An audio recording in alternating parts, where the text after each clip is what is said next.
All right, ladies and gentlemen, good morning, good afternoon, good evening. How are you? Welcome to this great conversation we are having here at Afrique 24. Ninao show kali, show fiti, show ambayo ndio imeanza. All right, karibu tu sana. I hope you are well. Welcome, wata. Welcome, ladies and gentlemen. I have an interesting one for you just happening now. Where Karibu sana, nijuze unanitazama ukiwa wapi, watu wa mbali na karibu, karibuni sana. People from very far, welcome to this show. Welcome, ladies and gentlemen. I have an interesting show for you, just about to happen, just about now. All right, welcome to this show. I hope you are doing well. Karibuni sana. Ninayo show fiti, ninayo show kali. Hii ya leo si refu sana, so pumzika tu, relax and enjoy. All right, it won't be a long one, but it will be an interesting one. Okay, so join us as we have a great conversation hapa kwa Afrique 24. I'll be telling you and I'll be making you know what is happening in our country. Watu wa UDA wamekuwa wa kwanza kushambulia na hili swali na nitakuwa na kujuza ni kwa nini show iko hivyo, kwa nini topic iko hivyo. Alright? I am telling you. Ni kumoto huku nje, nakwambia kila siku kuna kuwa kali, kutamu na kuna kalia sana jamaa mmoja tu The president nakwambia anashambuliwa left, right and center, anavamiwa home and away. Alienda Italy and Italy Africa Summit, kitu kama hiyo in Rome and kumbe kwenda huko kuleta more problems than more good. I'll be telling you why in just about few minutes from now, but I'm equally joined by Mr. G. Tutakwambia ni kwa nini show ya leo iko hivyo. Karibu sana, tujuze unatazama ukiwa wapi. Karibu sana sana wa Kenya. Ninayo show moja fiti hii, wadau mtapenda hii, wadau mtapenda. Watu wanauliza ni kwa nini Kenya is on a free fall hiyo ni kizungu mingi, lakini you'll be knowing what that means in just about now. Why? I'm telling you, the shilling now inachezea 167 there about. Dollar in exchange at 162 to 167 depending on where you choose to exchange it. All right. So kuna mtu anauza hizi stories zitaisha lini? Mpaka lini, Mr. Ruto? You know, some of the things that were promised by him had a timeline in the next 6 months, in the next 2 months, in the next 4 months. Tumetenga, tutatenda, tutafanya. So mtu mmoja ameuliza hapo, na yeye ndiye ambaye amefanya hisho ikawa hivyo. All right, of course I had something else prepared, but I begin with what Wamuchomba, the UDA governor for not governor, MP for, is it Githongori or yeah, somewhere kutukama huko has asked the president. Of course, it's via a tweet, so I'll be sharing that. Equally, I'll be sharing to you, ladies and gentlemen, what UDA wameamua kufanya kwa majudges. I want to hear from you. What do you make of the UDA fraternity saying, unajua aje bwana Ruto, what we are going to do, we are going to starve the judges. We are going to reduce their budget. So the MPs already are proposing a war, a different war with the institutions. So I'm equally going to show you what is happening and what is causing all these dramas. Ladies and gentlemen, equally, we'll be looking at why there are so many children away from school. Of course, this is a topic we have looked at. Yesterday, we just scratched the surface of over 130,000 Kenyan young children who are yet to join high school. And my question is, I wish also we get the figures of those who are yet to join junior secondary school. Was it 100% transition? Someone equally asked yesterday here that we wish we could get the figures from county to county, from Mount Kenya County. How many kids were unable to join the schools? You know, we need to know all it's important. Number two, the government equally needs to come out and tell us why is the dollar doing what the Kenya shilling doing in the sense that it's now exchanging at 167. Yes, walisema we had over exaggerated the value of our currency, but the question would be to how much. Yeah, they should tell us, as Kenyans, this is the how much we had overpriced, over valued, so that we know, because it is shocking that almost daily the dollar is gaining against the shilling. All right. Education ndio hiyo. There's a scandal they're saying that is looming or is there in eduafia. I'll be playing what that means. Kulikuwa na kaskando before nhif ifungwe, and there are guys pia wanadaiwa millions, kwa sababu ya nhif. So we are equally asking, if hii ilikuwa nhif ambayo ilikuwa ina make people millionaires, what about hizi zingine, like hii housing levy? How secure are our funds? As much as the courts have stopped it, Parliament is working very hard, very hard to bring it back. So this is a matter that is not yet over. So we can talk about it as though it's still there. All right. So welcome to this show. I'm sure this one you will love. Equally to not be a long one because it's a weekday.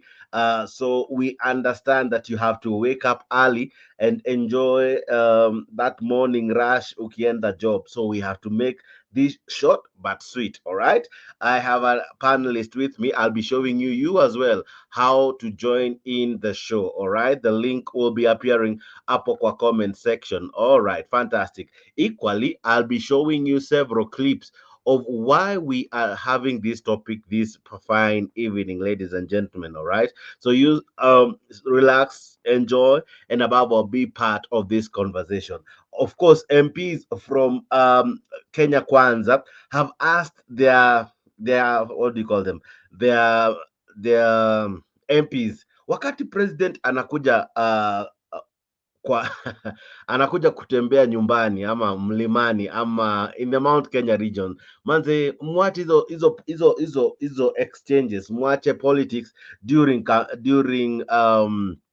president's visit, because inaleta aibu, because over the weekend the president was in Meru and the pictures there were not anything to smile about. So that's what we'll be looking at, and equally we'll be participating in many other conversations with the panelists that I'm having, and those who equally who will be joining us. Asante sana kwa kutufanya wakubwa wadau. Asante kwa kutazama show zetu. Show zetu zimekuwa zikifanya vizuri sana in all our platforms. So we really thank you for your support. Thank you for subscribing to Afrique 24. We ask you to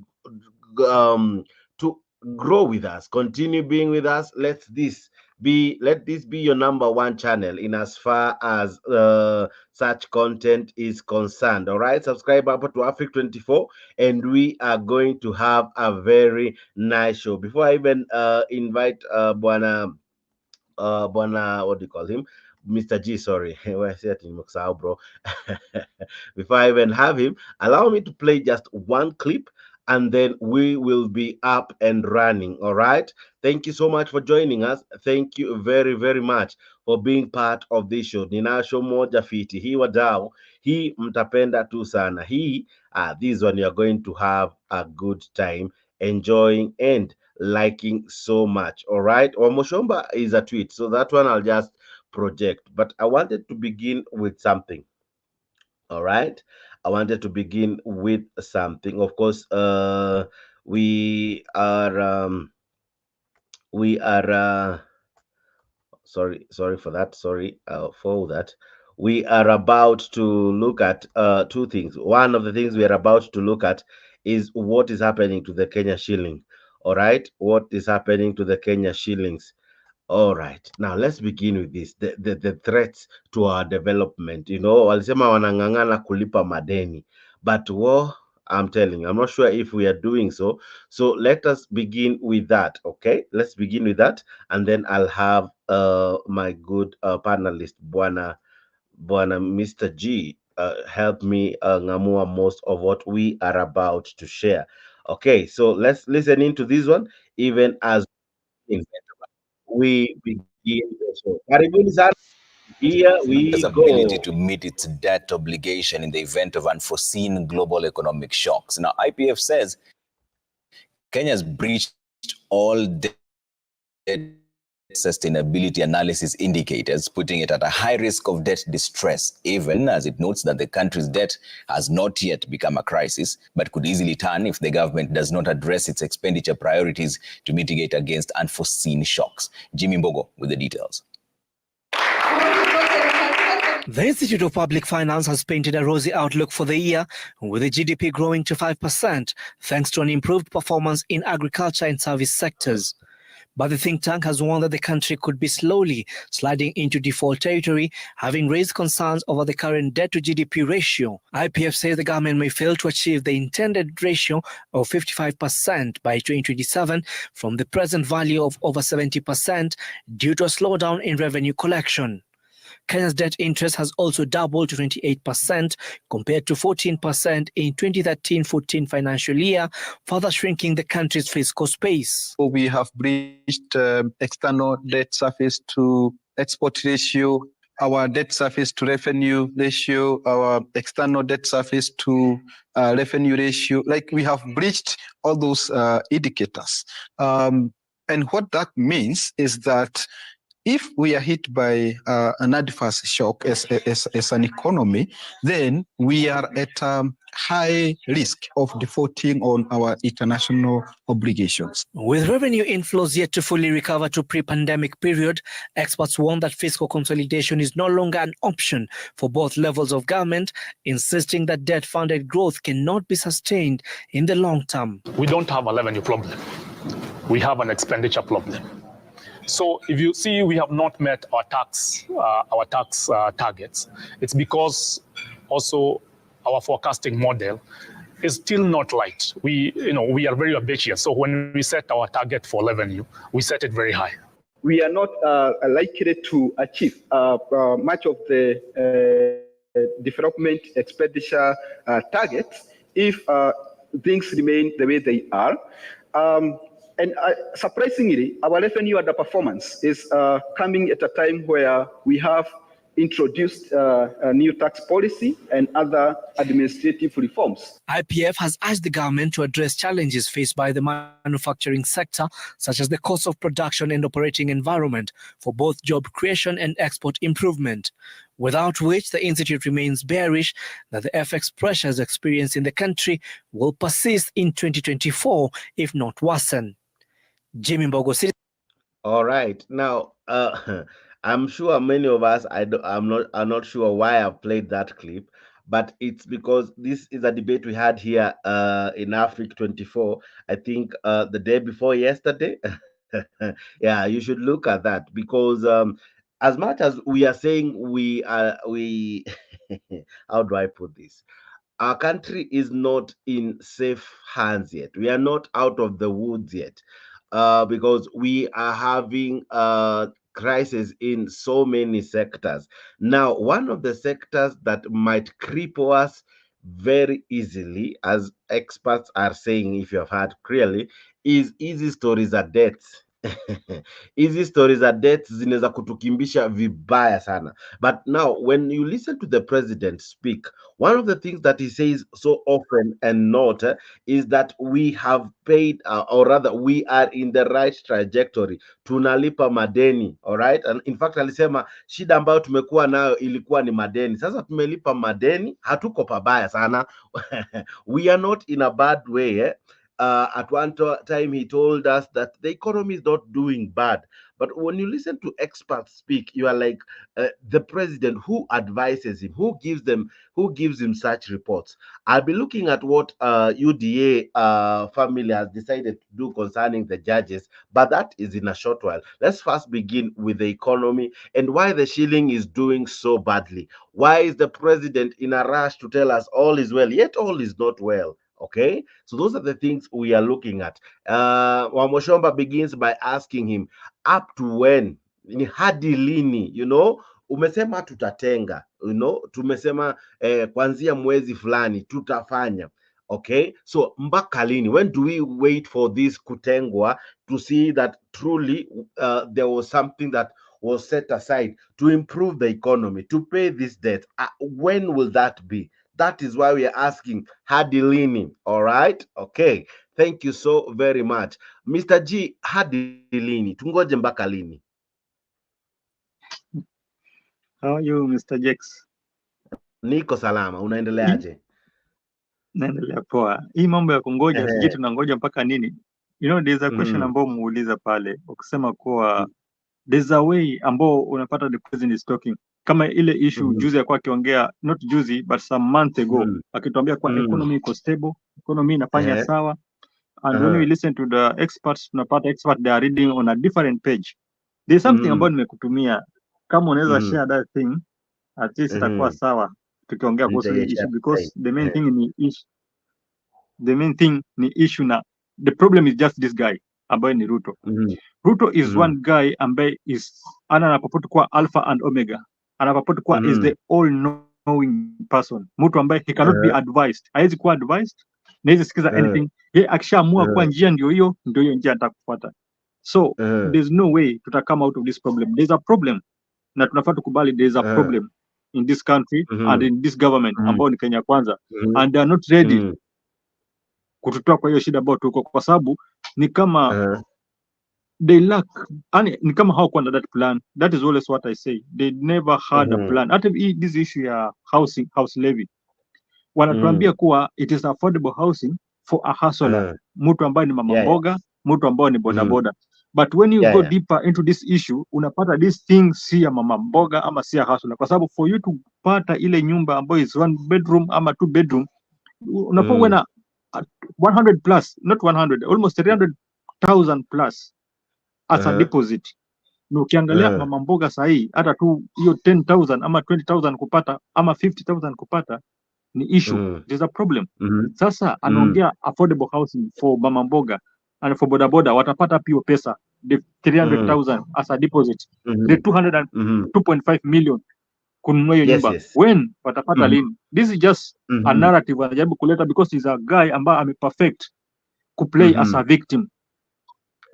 Because Wakenya wanauliza ni mpaka lini, kwa sababu you remember walipoleta mafuta walisema watu waanze kujitayarisha, wenye wako na dona wameshikilia waanze kurudisha, you know, kwa sababu very soon itaanza hata kutoka less than 120. Okay, hiyo story ikakaa hivyo ikadai, but sasa dola inapanda more than even we anticipated.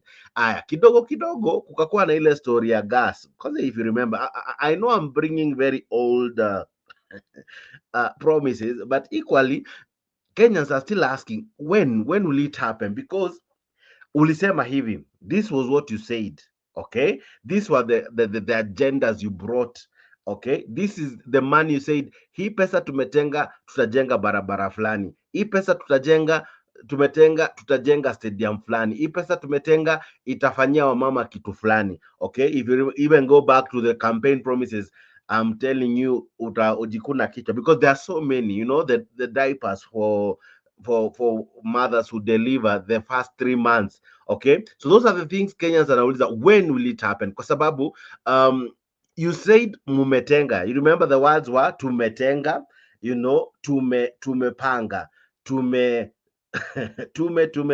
so now Wamuchomba and many have brought that as a what do you call it, as an issue. I'm sure you cannot see my screen. I really want to really project what Wamuchomba asked just few hours ago. I think it was around 6 hours ago, but I can read from where I am. This is what Wamuchomba is asking. The Kenya currency is at a free fall at 167 against US dollar.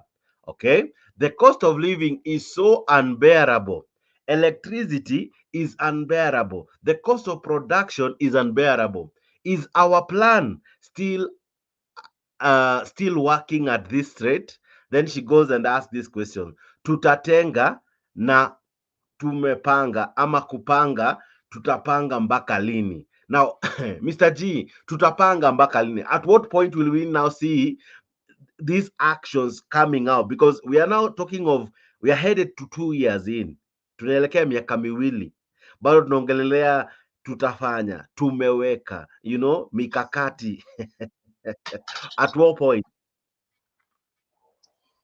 you remember there's a point ambao umeongea sahi that issue ya dollar when Gachagua alikuwa anatuambia kwa those people ambao wameficha dola watoe kwa sababu dola itaanza kushuka chini na wakiendelea kuficha watapoteza. This is what will happen. Mr. Jakes, there is no solution with this government. Hakuna any solution. In fact, there's something, kuna huyu jamaa ambaye anaitwa I think it's from Central Kenya. Nimesahau jina yake but ako na afani, ako na name mwingine afani ambaye alikuwa akiongelesha Ruto but I think imekuwa ni kwa Twitter. Is it Kabando ama sijui kama umeona hiyo Twitter ya Kabando Kabando. Yeah, you know, this guy hii mambo yake ya kutenga, it is just a narrative ambaye kwa anajaribu kuambia watu, akijaribu kuwachanganya akili, yani wafikirie kuwa he will do something but ukweli ni kuwa there's nothing he's going to do kwa sababu for the last almost 2 years sasa ni 1.5 years ambao zimeisha sahi akiendelea bado ni story zake nitatenga. Unakumbuka wakati wa election, wakati wa campaign alikuwa anatuambia nitachukua 50 billion sijui nitaweka wapi, nitachukua 100 billion nitapatia mama, nitachukua sijui 100 billion nitapatia sijui watoto sijui nini. Sahi he has nothing to offer. Haya madeni hizi zimejazana kila kona. He's taking anatax every corner. Huku hatuoni value ya taxes ambayo tunalipa. We don't see anything. Na kuna anything tunaweza simama tukasema kwa this is something ambayo tumetumia. Wanatudanganya hapa ati ni madeni wanalipa and yet madeni wanaenda kukopa kila siku. Sasa who will believe this government? Hakuna mtu anaweza amini hii government kwa sababu gani? Hakuna siku wataitenga na wasucceed na what they are doing. Wametudanganya na mambo ya hustler, sijui ati hustler fund. Uliona vile anakuja kaanza kumama mdomo akidanganya watu sijui ati somebody amekopa sijui 700,000 na ameshindwa kununua tuktuk ya 200,000. Unakumbuka hiyo story yake? Yeah, so this guy, there's no solution with this government. The same issue na hii issue nilikuwa naongelea issue ya affordable housing. Angekuwa ni mtu ambaye ana akili, hata hii vitu ya hii affordable housing ngaachana nao kwanza kwa sababu si ya hustler, hii ni ya matajiri. Angeenda akafikiria watu hustler, na kufikiria watu hustler at least angeangalia investors, foreign investors, akawapatia chance on this hizi shamba ambao anaibia watu, hizi shamba ambao ananyang'anya watu. Angekuwa na good relationship with investors, wajenge industries ambayo inaweza andika mtu hata for 30 years, for 50 years, 60 years, mtu anaweza benefit than this 500 anapatia watu ati kwa mjengo. Somebody goes to university, somebody goes to college, asome alafu akuja kwa kufanya mjengo. All right. It's not a logical. Na hata kwako tu saizi Mr. G, asante sana. Najua tayari wengi meanza kujiunga nasi. Unajiuliza tuna discuss nini? Ukiangalia kwa screen yako hiyo tweet ya Wamuchomba, who is the MP for I think Githongori, if I'm not wrong, the MP, the MP Gathoni Wamuchomba, a UDA MP. This is a lady who has really stood out to be someone who is very independent-minded. She does not toe party politics. Yeye hajazama na hizi stories za party politics. Yeye anafikiria independently. All right, she's a lady who speaks it as it is. She's a lady who was not afraid to defend her constituent when it came to the housing and the finance bill. You remember, this is the lady who said no to it. And in any case, right now, some would say she's the last woman standing in UDA because yeye na very few, if any, ndio waliamua kusema no. She stood her ground. And now she's the one remaining who almost had everything going in the right direction then. And now today she has really brought a storm up on Twitter. Okay, I know we would have wanted to be in an audio form, but now we have to do it how it is, in form of a tweet.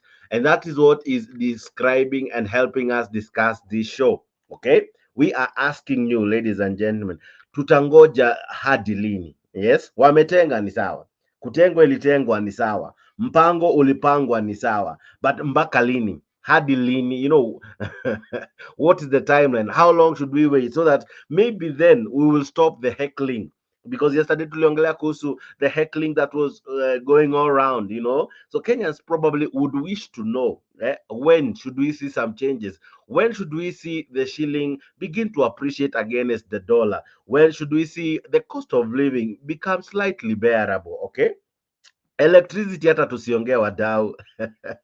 The pain of electricity round here hata hatusemi. I don't know if bwana G uliona even Britain wakiongelea stories zetu za tax hapo kwa Twitter. I'll be showcasing it just now, but before I even go to that, mpaka lini? Kwa sababu sio shilingi inafanya venye inafanya, si mafuta bei yake, si stima bei yake, sio gharama ya matibabu bei yake, sio governors wapeo pesa zao kwa sababu niliona leo walikuwa na ile inaitango aibe kama itango aje mkutano yao na deputy president walikuwa nayo leo. Okay, so there are so many challenges, but we are yet to see, you know, at times when you have so much on your plate, you begin checking one by one, you know. So mpaka lini tutaona at least one, if not all, because we don't anticipate all these things will go within a flash. We need to give it time. But how long?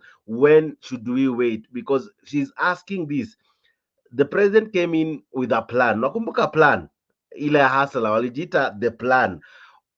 She's asking, is the plan still at work at this rate? And if it is at work, tutatenga na tutapanga mpaka lini? When will we? Do you agree with her sentence? Because I enjoyed reading this one, and I made sure that it makes it in this show. And I'm sure you can now be able to read, because I'm looking at other screens and I can read just fine.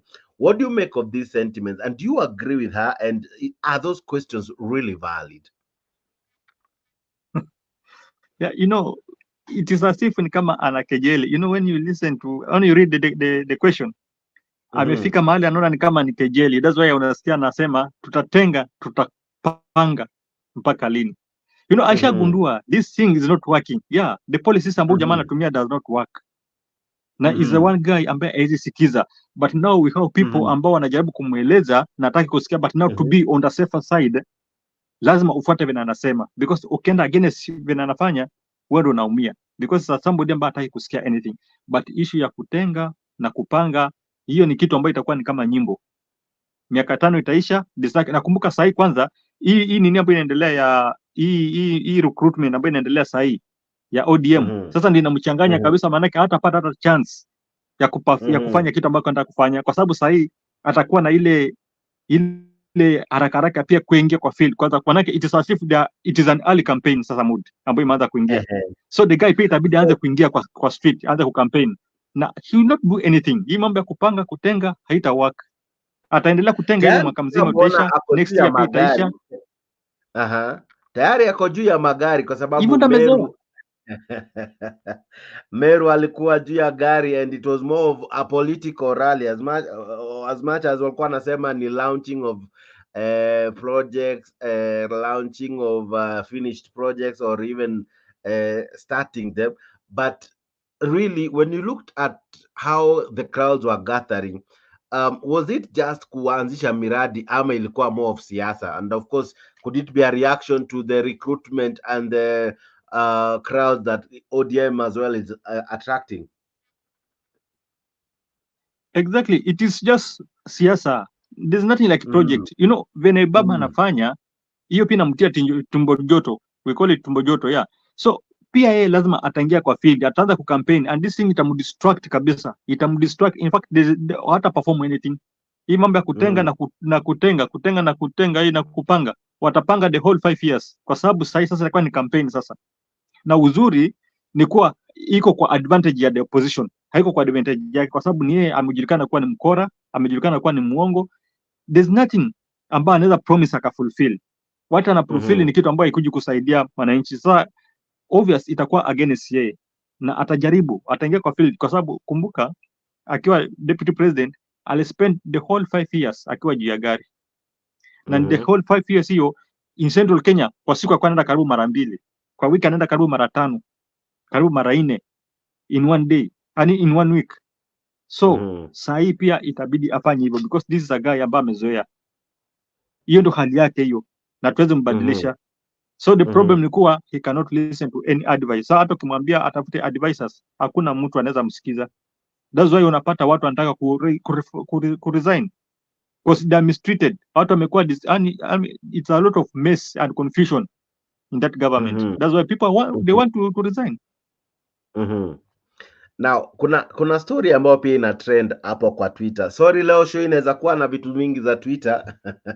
Of course mara mingi show imekuwa na vitu mingi za YouTube. So leo tutakuwa na vitu mingi za Twitter, alright? Of course ni vizuri sometimes kuwa na dynamics, alright? Okay. Kuna hii story ambayo president amekuwa msafiri, amekuwa rais msafiri rais, okay? Amepanda ndege mara si moja, na mara mingi amesema aendi kwa sababu yeye ni tourist. Now, hii story yenye ameenda Italy for example, alifaa kuwe na if I quote him from one speech aliyesema, si lazima ma presidents waende in this kongamano zenye huwa wanaitisha, Russia for Africa, China for Africa, India for Africa. Saa zingine it's good we send the chairman, the spokesperson, okay? Or for example, because we have a representative or AU, so sometimes we can send him, okay? It's not a must that Kenya and African president wanaenda nchi hizi za wazungu, and I'm not saying it's bad, alafu wanajazwa kwa mabasi, wanapewa treatment funny simply because they are Africans na ni story zao zimeenda kuongelelewa. So him Ruto, and I'll be playing that just now, was proposing, you know what, badala tufanyangwe hivyo, situwe tunatuma hata sisi representative wetu na watu wakamshangilia. I don't know if you remember some of the moments Ruto amepigiwa makofi. Now those moments amepigiwa makofi, I remember they have come to haunt him. All right. So before we go on hizo story mzabaka lini, let's first listen and look at what he had said. Now, this is an excerpt from his speech deducted by Boniface Mwangi. Now, this is what Boniface Mwangi is saying. All right. He quoted the president. Anasema aje kwamba we have made the decision. Okay. This is what he's saying. Can you see? Can you see? Yeah, and I think I can see it. Yeah, I can see it. All right. Yeah, I can see it. Wanasema, we have made the decision that it is not intelligent for 54 of us. Now, the 54 hapa alikuwa anaongelea the president, okay? To go and sit before one gentleman from another place. Sometimes we are mistreated. Kwanza, I think for the first time nili notice kumbe it's true, alikuwa amesema huwa wanakuwa mistreated. So I almost asked, okay, sasa unakuwa mistreated but hakuna mtu alikutuma, you could have sent a representative, And then asema we are loaded into buses like school children and it is not right. Before even I play the clip, what do you make of his speech? Because his speech alisema sometimes we just need to send a representative. And akasema the best person kutuma ni msee wa AU, you know, the chairperson, si unamjua. So why is it that each time yeye alijipeleka, na in any case hakuna any other president from East Africa alienda peke yake. Other presidents, I think they took this speech, maybe walimwamini, kumbe yeye alisema lakini bado arudi akatenda, different from what he had said. And already people are playing this clip hapo kwa Twitter. So what do you make of him? Because anakuja kwa speech anasema hapana, we will no longer be going, hatutakuwa tunaenda nchi tunakuwa mistreated, hatutakuwa tunaenda tunasombo kwa mabasi kama wanafunzi wa shule. Raundi, we're going to be doing it differently. We'll be sending a representative. Now in this Italian African meeting, there is AU representation there, but equally he is also present. So what was he even saying in this tweet when you look at it? You know, tayari Boniface Mwangi alikuwa anamwambia kuwa ni mtu ambaye ako double speak person. He's a double speak person. Ni mtu ambaye you should not take him serious in any case. Akisema kitu don't take him. Sorry, ni network network imenisumbua. Okay, nilikuwa nasema Boniface Mwangi alikuwa anajaribu kuonyesha watu kuwa this guy you should not take him serious in anything ambayo anasema, because he has never been serious on anything that he says. He's a double speak person. Ni mtu ambaye anapenda kujifanya ni mzuri, he knows something that he's talking about, he knows everything, kumbe ni kama haelewi what's happened. Kama sahi sasa, just tell me, other presidents wajaenda, yeye ameenda kufanya nini kule? Nakumbuka atakija ataanza kutuambia kwa ameenda sijui kutafutia watu kazi. Ameenda kutafutia watu kazi ndio apate dola, walete dola nyumbani. Those are the stories ambazo anajaribu kuambia watu. Just at least kushika akili za watu wale ambao ni wapumbavu waweze kuamini kwa he's doing something for our country, and yet he's not doing anything. He's just wasting our taxpayers money. Kama sahi trip ambayo ameenda, millions of money anaenda kuspend for nothing. Yeah, so it's somebody that you cannot take him serious. You know, hii story hata mwenye alianzisha, mwenye alikoroga hii ilikuwa Lali Mado, you know the presenter, the journalist wa CNN, former journalist wa what do we call this, wa NTV. Yeye ndo alianzisha hizi story because alikuwa anauliza Prezo alisema one time si poa venye Prezo alisema ya kwamba that Africa wanaenda nchi zingine wanakuwa mistreated nini, but in fact in the tweet I think I have it. This is what Larry Mado had asked. Alikuwa anasema hivi, can you see it? I think we can see it. Larry Mado alianzisha hizi story. Aliuliza President William Ruto said, and your clip niko karibu kuicheza, it's now preparing. As President William Ruto said that he and 54 others, of course hiyo ndio nani Twitter kutoka kuiquote, other African leaders would not be summoned by one country. Alikuwa anasema haifai wewe tunaitwa na other countries, ni kama hata sisi sio marais, we need to be treated with some dignity. So he was saying should not be summoned by one country. The African Union would represent them going forward. In fact, alikuwa anasema kuanzia sasa hatutakuwa tukienda, tutakuwa tunatuma representative. But sasa look at this photo. Anasema sasa hii ni picture alikuwa ametuma, anauliza he is standing just steps away from the AU chairperson and the AU commissioner chair in Italy, while other East African president skipped. Other presidents ni kama walisikiza mwito wake. I don't know if my picture is quite visible, but I'll try to minimize it because this is a photo. This is a photo, okay? Yeah, it is visible. Now, when you look at this photo, it is clear.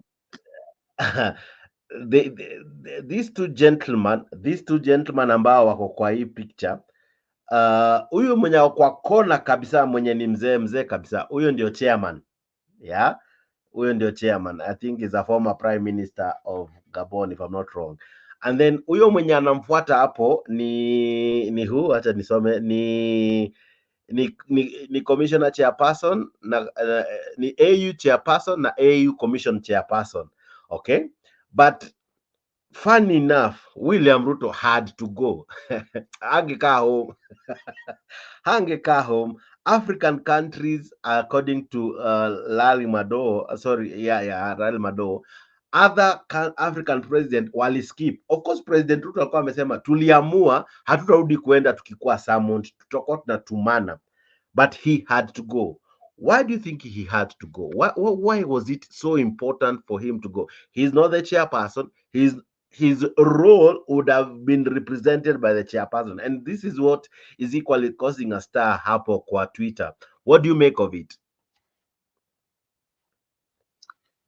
You know, huyu jamaa, okay, huyu jamaa tutasema kuwa ni mtu wa kutembea, ni president wa kutembea, ni mtu ambaye haizi kulia, yani ni mtu haizi keti kwa kiti, maanake ni kama kiti ni moto, akijaribu kuketi anapigwa, anawashwa, anachomwa. Sasa inabidi anabidi atoroke Kenya. Because for me, I'm very sure, ni mtu mtembezi, because I can't see anything ambayo ameenda kufanya. There's nothing ameenda kufanya pale. If at all aliongea kuhusu we need representatives, na representative wenyewe amekuwa pale, yeye ameenda kufanya nini kule? Ni nini ambayo anaweka kwa meza ambayo ameenda kufanya? This is a guy ambaye amekuja ameleta mambo mengi, mpaka nani alikuwa anamsifu. You know, there's this guy from South Africa, Malema thought that this guy is a Pan-African, na akawa anamsifu sana, but he ended up akawa discouraged and disappointed with him. because of how he acts. Ni mtu ambaye anaongea kitu fulani, but when he acts ana act opposite. So even Of in this course, trip, alikuwa I ende don't see atoe anything speech, about ameenda kuleta. but really, what was his role? Given that no other president saw it worth going there, he only went alone. Is it that tumemaliza shida zetu that it's okay when our president goes? And there's a song ishatolewa. I don't know if you have heard that song. I'll be playing it. I don't know if it has copyright, but I'll be looking at it. But yeye ndio alienda. African president waliskive. What do you make of this? Because Tanzania hawakwenda, Uganda hawakwenda, Somalia hawakwenda, Rwanda hawakwenda. It is him alone.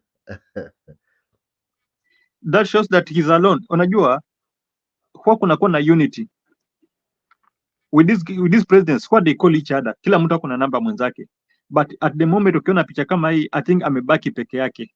Those other presidents ni kama hawana anything ya kuassociate naye. It's as if ni kama wamemwona is somebody ambaye ana most of his time and is a double speak person and mtu ambaye huwezi trust. Anaongea vitu ambao ni opposite with what he speaks something, but the action are just opposite. So they don't want to associate with him. Like kitu ambayo imehappen sahi. Okay, naona kuna huyu president wa Zimbabwe. Huyu si ni president wa Zimbabwe ako hapo.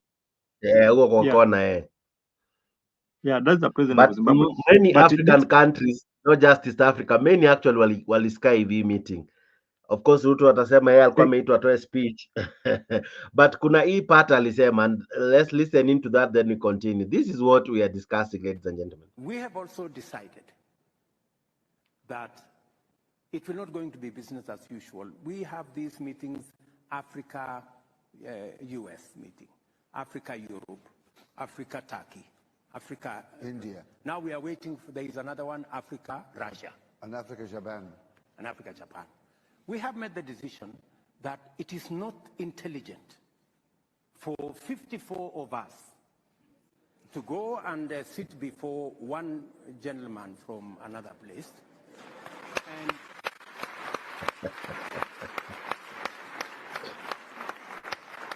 I mean, and sometimes we are mistreated. Yeah. You know, we are loaded into buses like school kids. You know, and it's not right. Well, you are summoned. You know, it's not right.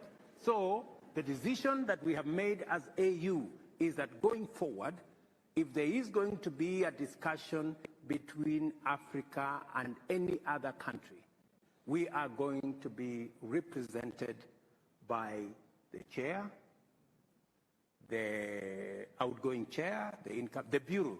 Chair of the commission and the chair and the chair of the Rex, and we have 5 Rex. That should be sufficient for, I mean, a meeting of maybe 6, 7. Yeah. That should be able to represent Africa, and that is the position I am taking as the president of Kenya. For any other meeting that we are going to have with all these requests that we have a meeting between Africa and one other country. We respect the sovereignty of others. I think to ask for reciprocation is not to ask for too much. No. And for us to agree that let us have this kind of setup. The only because I had a conversation with President Mr. G, speak umemsikiza vizuri. Anasema tunaitangwa tukiwa wengi, lakini kuanzia sasa hatutakuwa tukienda, tutakuwa tunatumana. In fact, anasema it is not wise tuendange sisi wote. Ni mmoja ama wawili atakuwa anatumwa, na sio hata marais, ni uongozi wa AU. But hey, ndio huyo kashachukua safari mbio akoita. In fact, amesema we came to a conclusion. Came to a conclusion as African president. Hatutakuwa tunaenda tatuma. Sasa kwani yeye ni mmoja ambaye ametumwa? Yeye ametumwa. Oje, this is what nashangaa sasa. He's among those ambao ametumwa pale ama what really happened? Bwana anaongea against what alikuwa anaongea. Sasa oje, these are the issues. Hizi ndo indicators kuonyesha kuwa the guy is a double speak person. Ama alikuwa amesahau kujipendekeza. Anaweza kuwa amesahau kwa sababu look at the action ambayo amekuwa akifanya recently. and the things ambao wanafanya just kuanzia kwa courts. Kumbuka wakati alikuwa deputy president kwa ile government ya Jubilee, he's the same guy ambaye alikuwa anapiga kelele akisema kuwa court orders zinafaa zifuatwe. Court orders si vitabu, si makaratasi, si maneno ya mtu, but kwa sahi he's the one ambaye ana champion kuwa mambo ya hiyo court order tutaachana nayo, si tutafuata ile kitu ambayo tunataka kufanya. Ana suspend the constitution. Yeah, he's a guy that you cannot take him serious. Akikwambia kitu, don't take him serious. So e-trip, I'm sure imetumia some good amount. Anytime the president leaves the country, some good amount is spent. In any case, we saw him akisalamia the prime minister wa Italy and all, but equally, was it really important for him to go? Was it that important?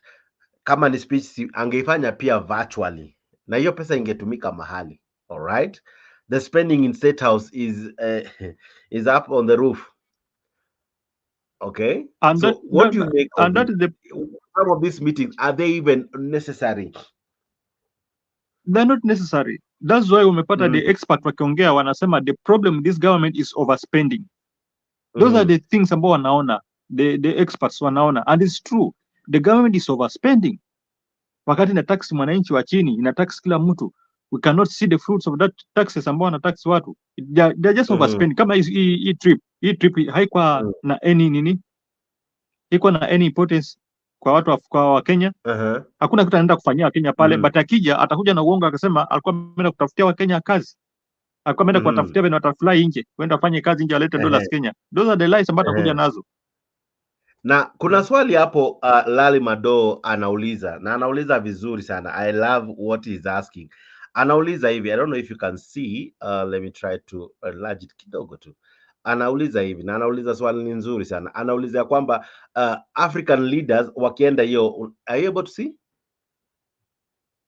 Yeah, I can see it. I think I'm able to see. Yeah. This is what Lali Mado is asking, and it's a very pertinent question. He's asking African leaders in Rome for Italy, that is Italy-Africa Summit, how much time and money do they spend going to those conferences outside the continent? How much time? How much money? Because kuna hiyo meeting Russia Africa, US Africa, China Africa, France Africa, Saudi Africa, Turkey Africa, India and Africa, and everyone has a plan for Africa except Africa. Na sasa hata si Africa ati tunakuwa represented na AU, Africa represented by one president from Kenya. What do you make of this, bwana Mr. G? You know, Jakes, any trip ambayo imemaking a president, a lot of money inatumika. In fact, it's millions of money inatumika for those trips. So kwa si bure. Yeah. And when you see this thing ambao Mado anaongea, anapata Africa, yani Africa it's as if ni kama kwa hatuoni nini, yani hatujui nini tunataka.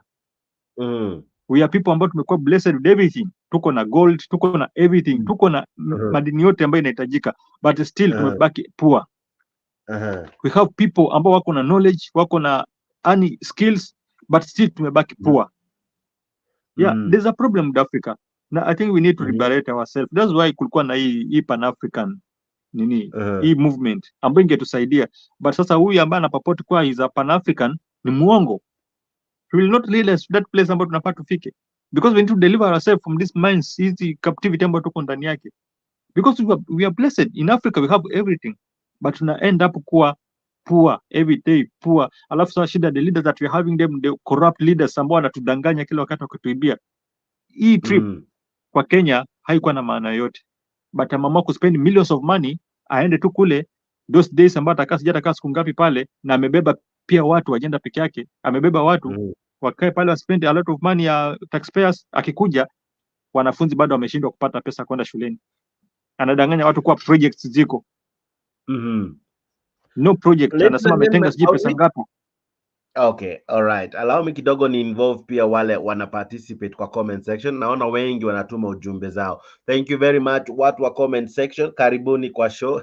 Show yenyu nayo ndio hii. Akina Remos Yegon wako ndani, akina Wood Midenge. Asante sana. Penyagaka Goodian mini ambao mnatuma ujumbe, asante sana. Now, I would want to know even from them, some of these trips, how much do Africans spend?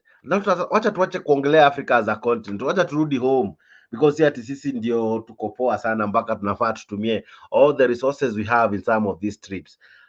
Uganda waliskype hii meeting, all right? Tanzania waliskype hii meeting, okay? Na si ati they are badly off or they are better off or they equally don't need the money or they need the money more than we do, but they chose to Skype. But our president chose to attend, despite him saying going forward, ni 5 representatives from AU who should be there.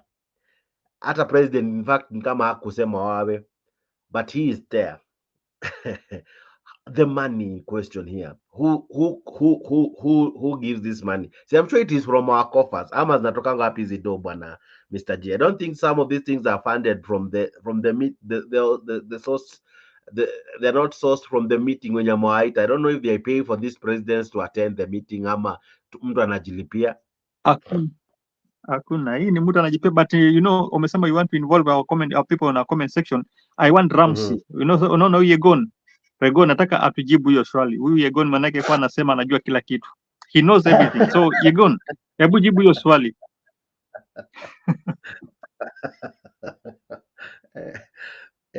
Leo umeamua kuandika watu wa comment section, but ni sawa tu. I think no, Yegon kwa anakuwa hivyo. Unaona Yegon kila wakati ukicomment anakuambia opposite. So I want him, guys, sometimes they only jengea siku. Anasema Pan-Africanism will never work and it just a fiction. It's just fiction, eh? So, in fact, he should join. He should join the show. Yegon ni jamaa wetu sugu wa comment section na nampendea hapo wakiwa na kina Goodia, so they are equally doing a good job for now. But equally, let me ask you this, when you look at let's go back to, because we are now done the first hour, let's go back to what this lady, what do you call her, Wamuchomba was saying. She equally asked a question: is the plan working? Because all this, yeah, easy trips, they are spending some money and everything, eh? Zinatunyonya sisi. I'm not sure all of these trips were in the plan. So the question she asked, at this rate, is the plan still working? From where you see it, the plan, the president's manifesto, is it working? Ama atasema pia imesimamishwa na Makoti, of course, which is true. There were no plans, bana. Mr. Jakes, any person ambaye ako na plans, you will see the plan. Utaona at least that sign of a plan. But this is a guy ambaye always play as a victim.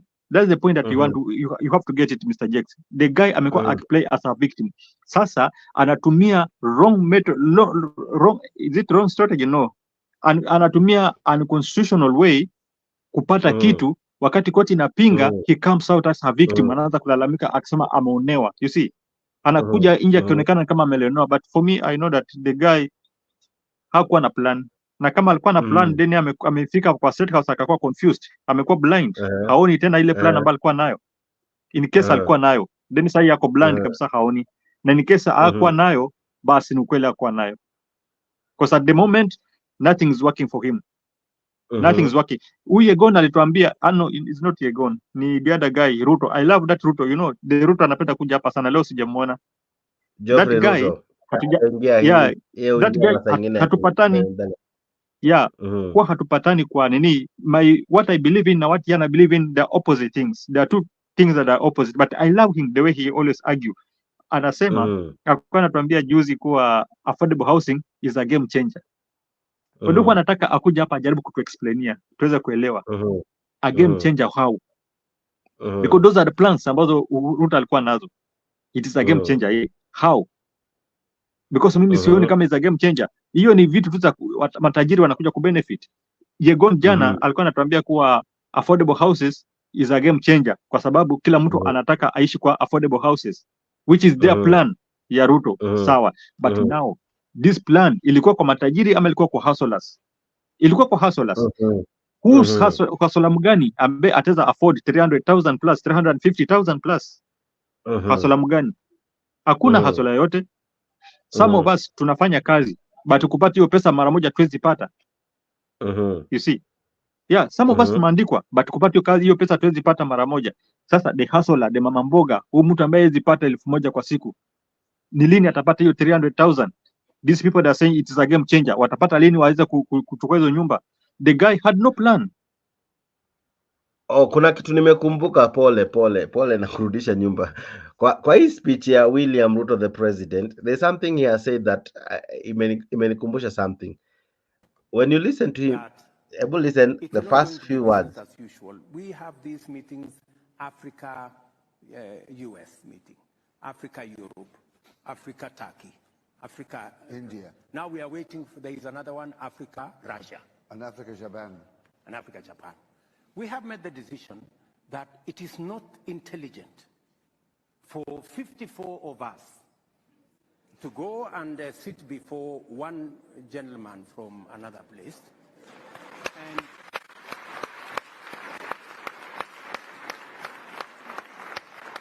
I mean, and sometimes we are mistreated.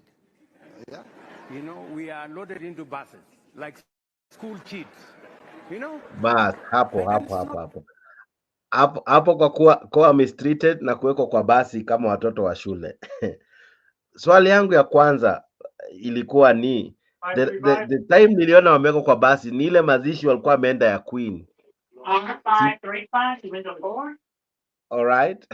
So what do you make of him complaining of being mistreated? Na some of these trips, like awangebebwa na gari moja and the country was in a morning state, watu walikuwa wengi, so they had to find a way ya kumanage crowd, ya kumanage everyone, both dignitaries and presidents and anyone coming to England. So to you, what was wrong with managing crowd like that? And how, and kubebwa na basi? Kwani is it demeaning for a president kubebwa na basi? It is not demeaning. You know, Jex, there's something. Suluhu walibebwa na basi, wote walibebwa na basi. Why was it demeaning? And no one complained. Kwa watu wote ambao walibebwa, no one complained, but ni yeye pekee ana complain. You know, there's something we have been speaking out on this channel, na tukisema kuwa this guy ni mtu ambaye ako na kiburi fulani. He always tend kuonyesha kuwa anajua sana mambo mengi. Yeye ndio mtu ambaye anajua vile mambo inafaa ifanywe more than any other people. Sasa anasema kuwa people are mistreated. Nani amekuwa mistreated? Kwa sababu kubebwa kwa basi sioni kama that is mistreated. You are being mistreated ukibebwa kwa basi. No. In fact, kwanza basi ambao alibebwa si atakuwa na finyana, kila mtu alikuwa ameketi kwa kiti yake. Hakuna mtu alikuwa amesimama. Yeah, so there's nothing like mistreated. This is what alikuwa anatumia. The guy anapenda propaganda.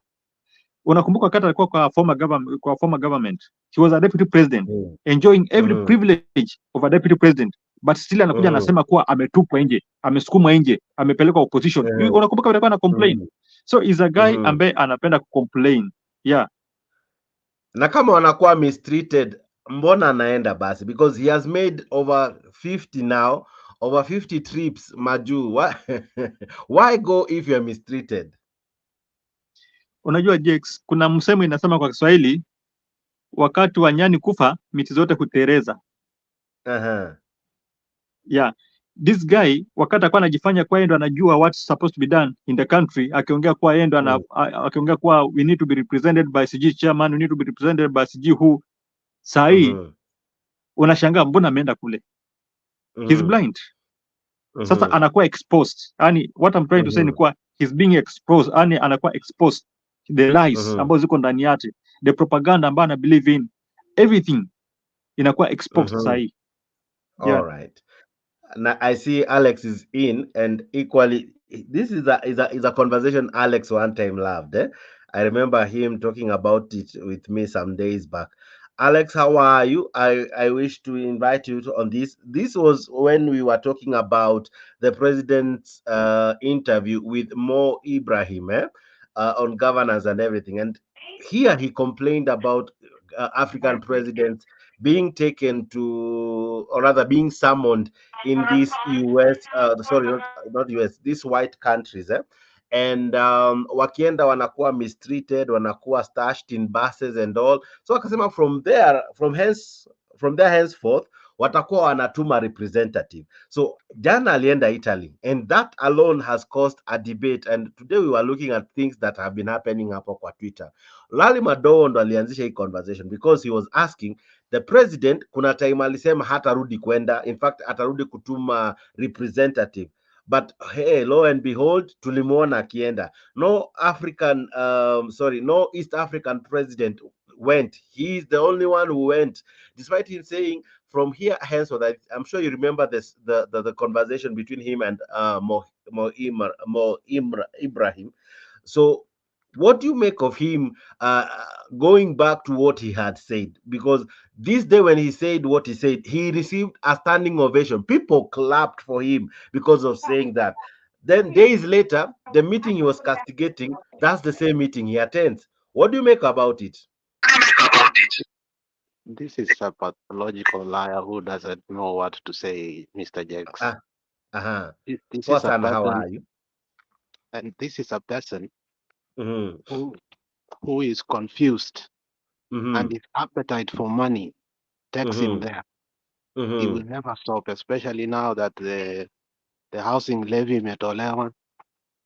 He needs let me talk to you later. Niko in a government All office right. wameniita. All right, nakusikia. All right, Cosmas, I see you are equally part of this. I know umeingia for a reason.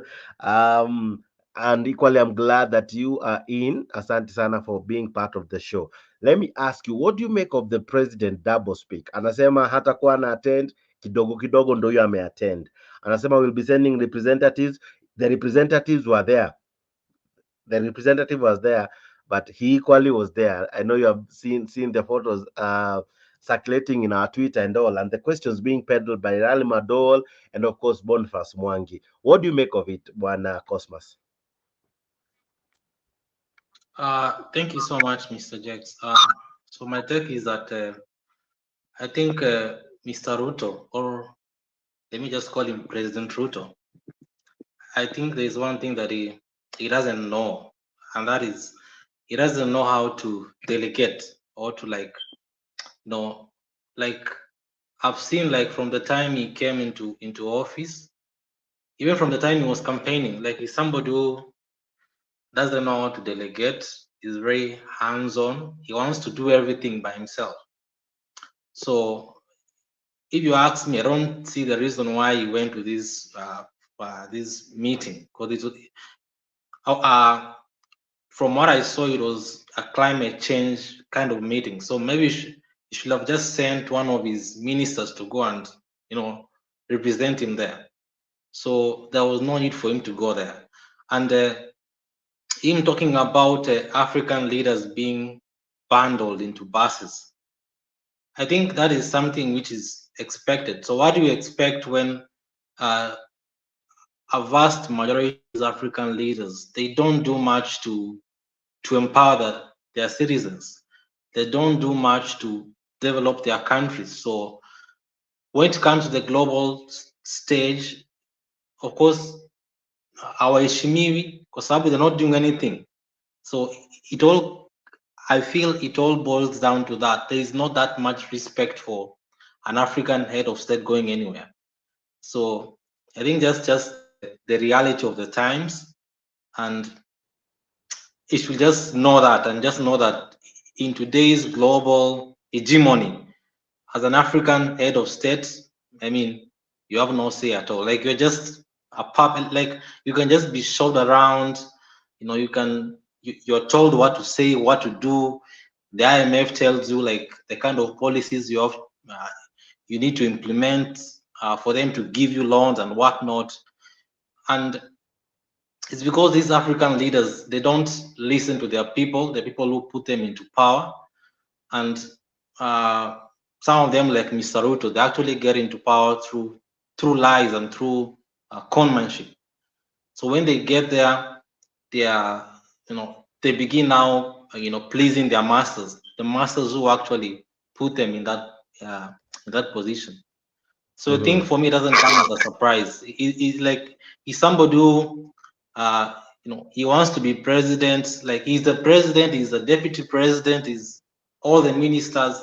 He doesn't know how to delegate. He's hands-on, he's everywhere.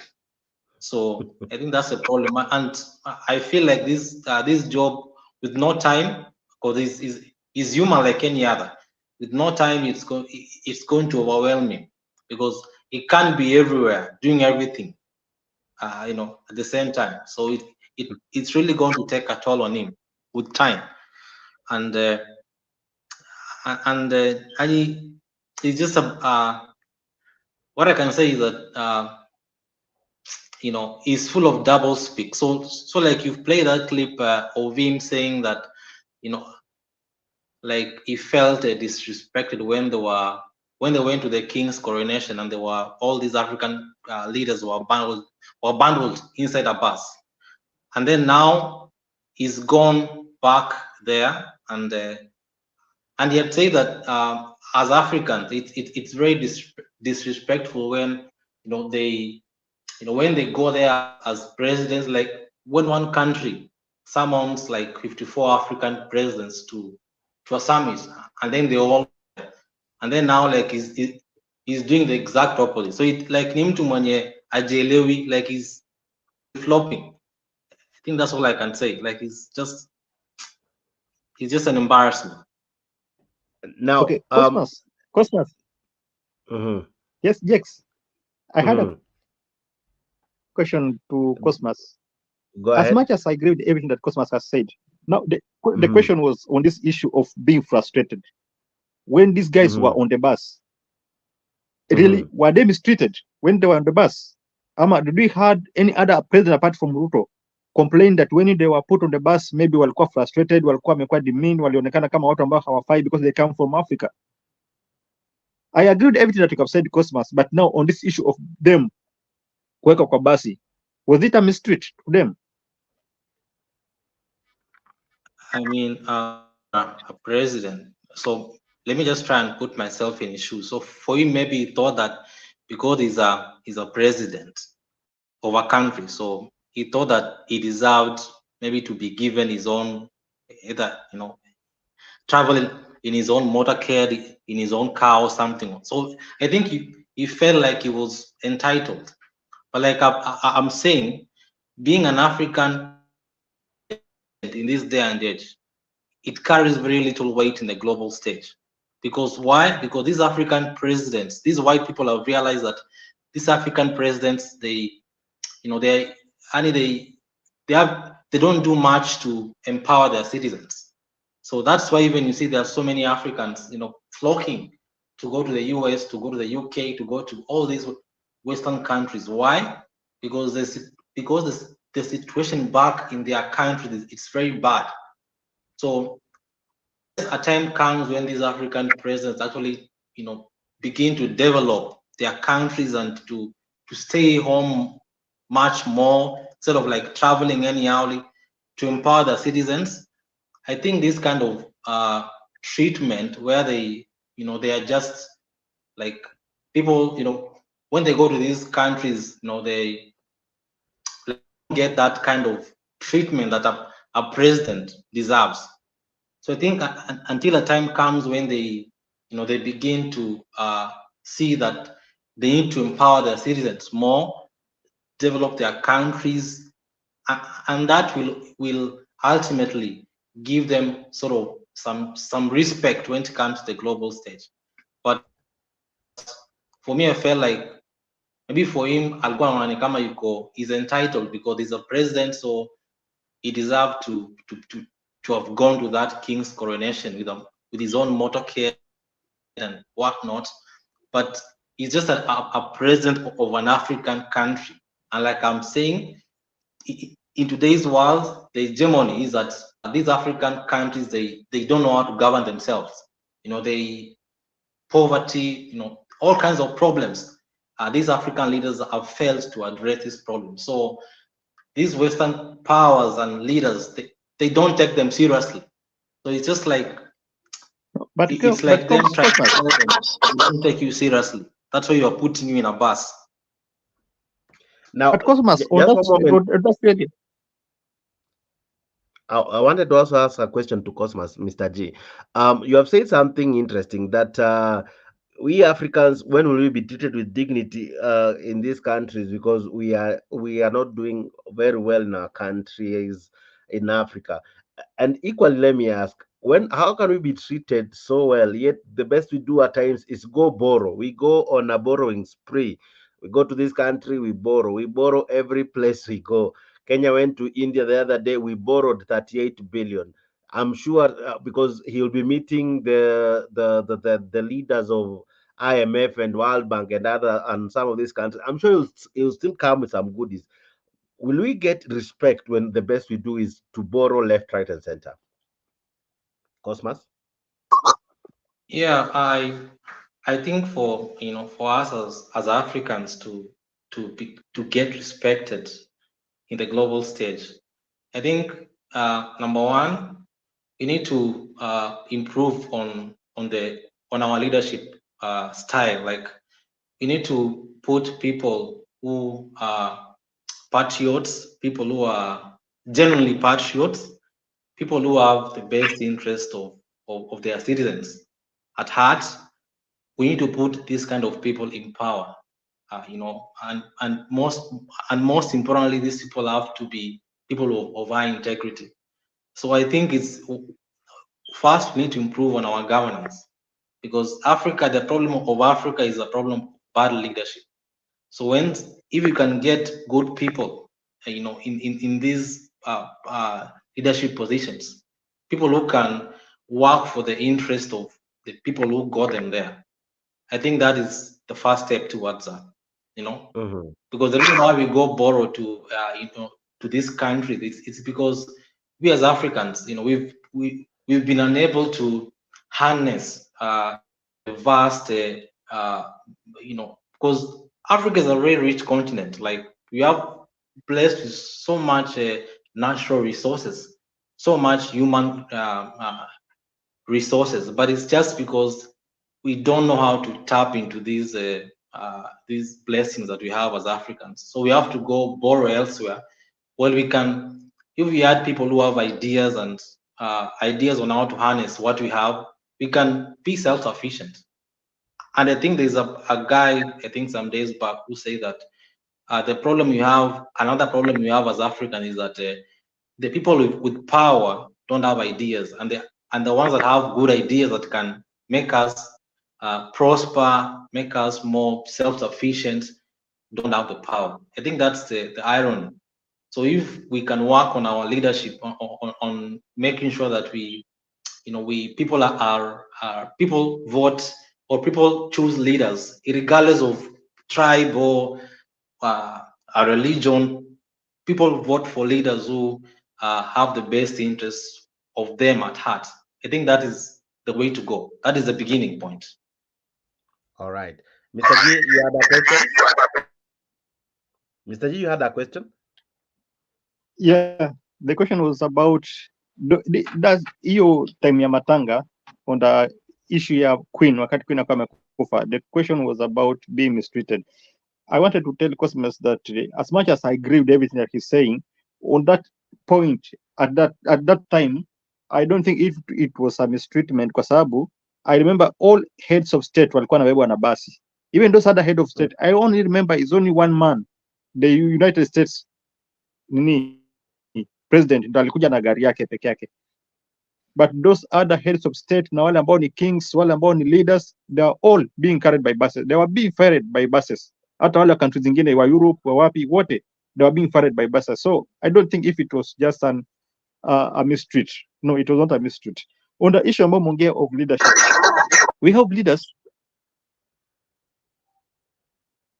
Okay, Go on ahead, the issue Mr. of G. leadership, yeah, on the issue of leadership, I agree with you that sometimes what nakosea because of tribalism and also because of because of community. Mimi ni mtu kama mimi ni Mkalenjin, I'm voting for a Kalenjin. Remember, we had a Kalenjin. This guy, the former 90 MP. Huyu ni mtu ambaye amejali watu wake sana. Ni mtu ambaye ukimwangalia unapata ni mtu ambaye anajali watu wake. But because of that, ile mfurugano kidogo ya chama na nini, alikosa hiyo kiti. Kwa sababu gani? Kwa sababu ya tribalism na kwa sababu ya chama pia. Some people vote because of chama. Na this is something ambayo inatuharibia sana. Kama sisi ni watu ambao tuko kwa opposition. Some of us kwa sababu mtu ni mzuri, lakini kwa sababu ana oppose Raila unapata hizi votiwa. And this is something that is destroying our country. I agree with you that we need to vote people with the ideology. We need to vote people who can help us. Very true. But sasa tutatoka wapi? Tutatoka kwa hii hali vipi? Kwa sababu this is something ambayo imekuwa mostly kila wakati. It is kitu ambayo inaendelea. Inarika every time and then. Tunapata somebody ni mzuri, lakini kwa sababu kwa chama nyingine ambao si chama yako. Okay, let me put it in a very elaborate way.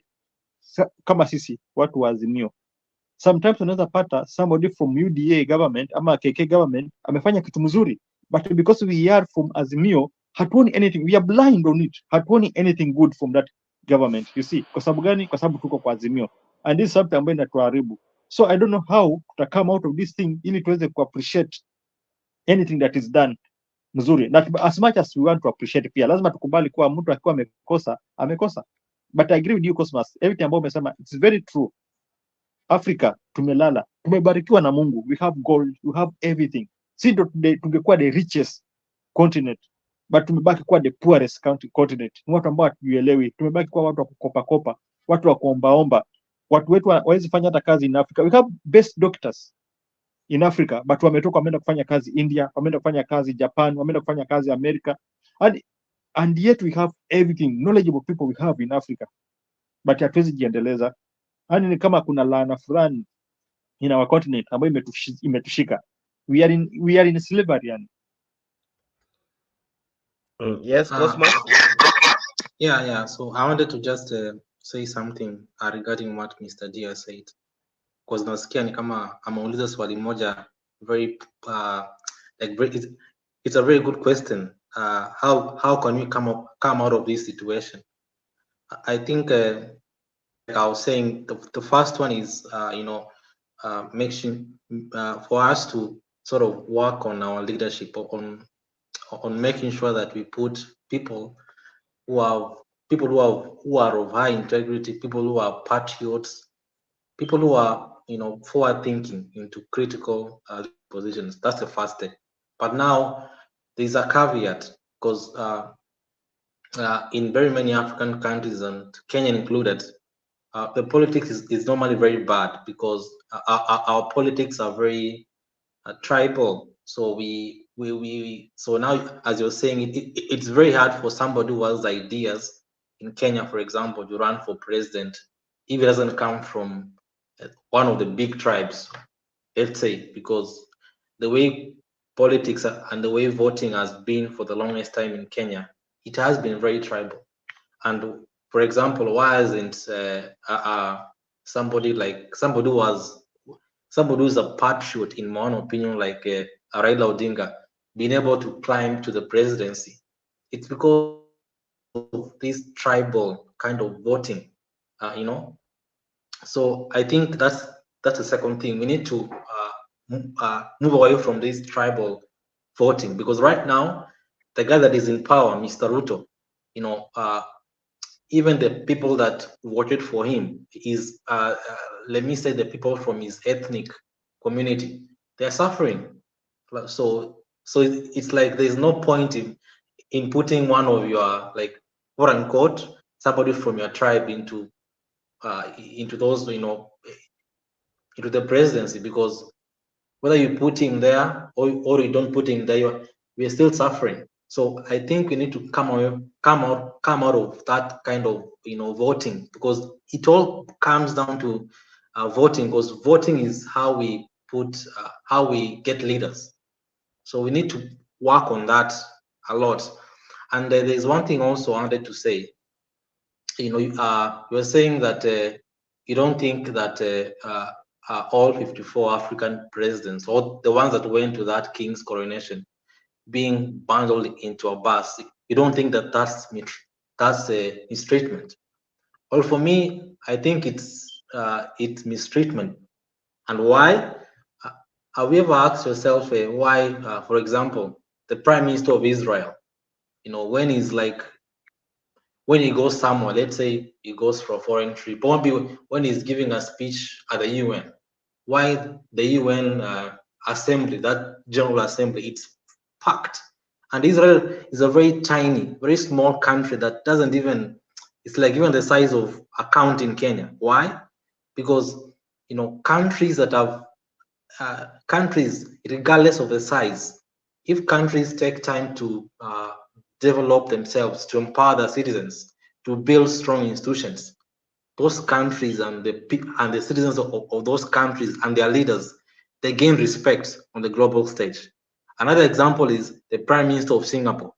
Singapore, mind you, used to be a British colony like Kenya, but today Singapore is richer than its colonial master, Britain, because Singapore has a very high GDP per capita. It's very rich. So I'm saying these African leaders need to travel less.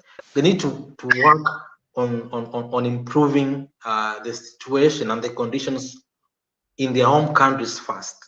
They need to empower their citizens. They need to work towards seeing that their citizens don't feel that urge to go to these Western countries to make their dreams come true. They need to make them feel like they can achieve their dreams while in those countries, and then through that, over time, of course, that can't be done overnight, but over time, they will start earning respect from these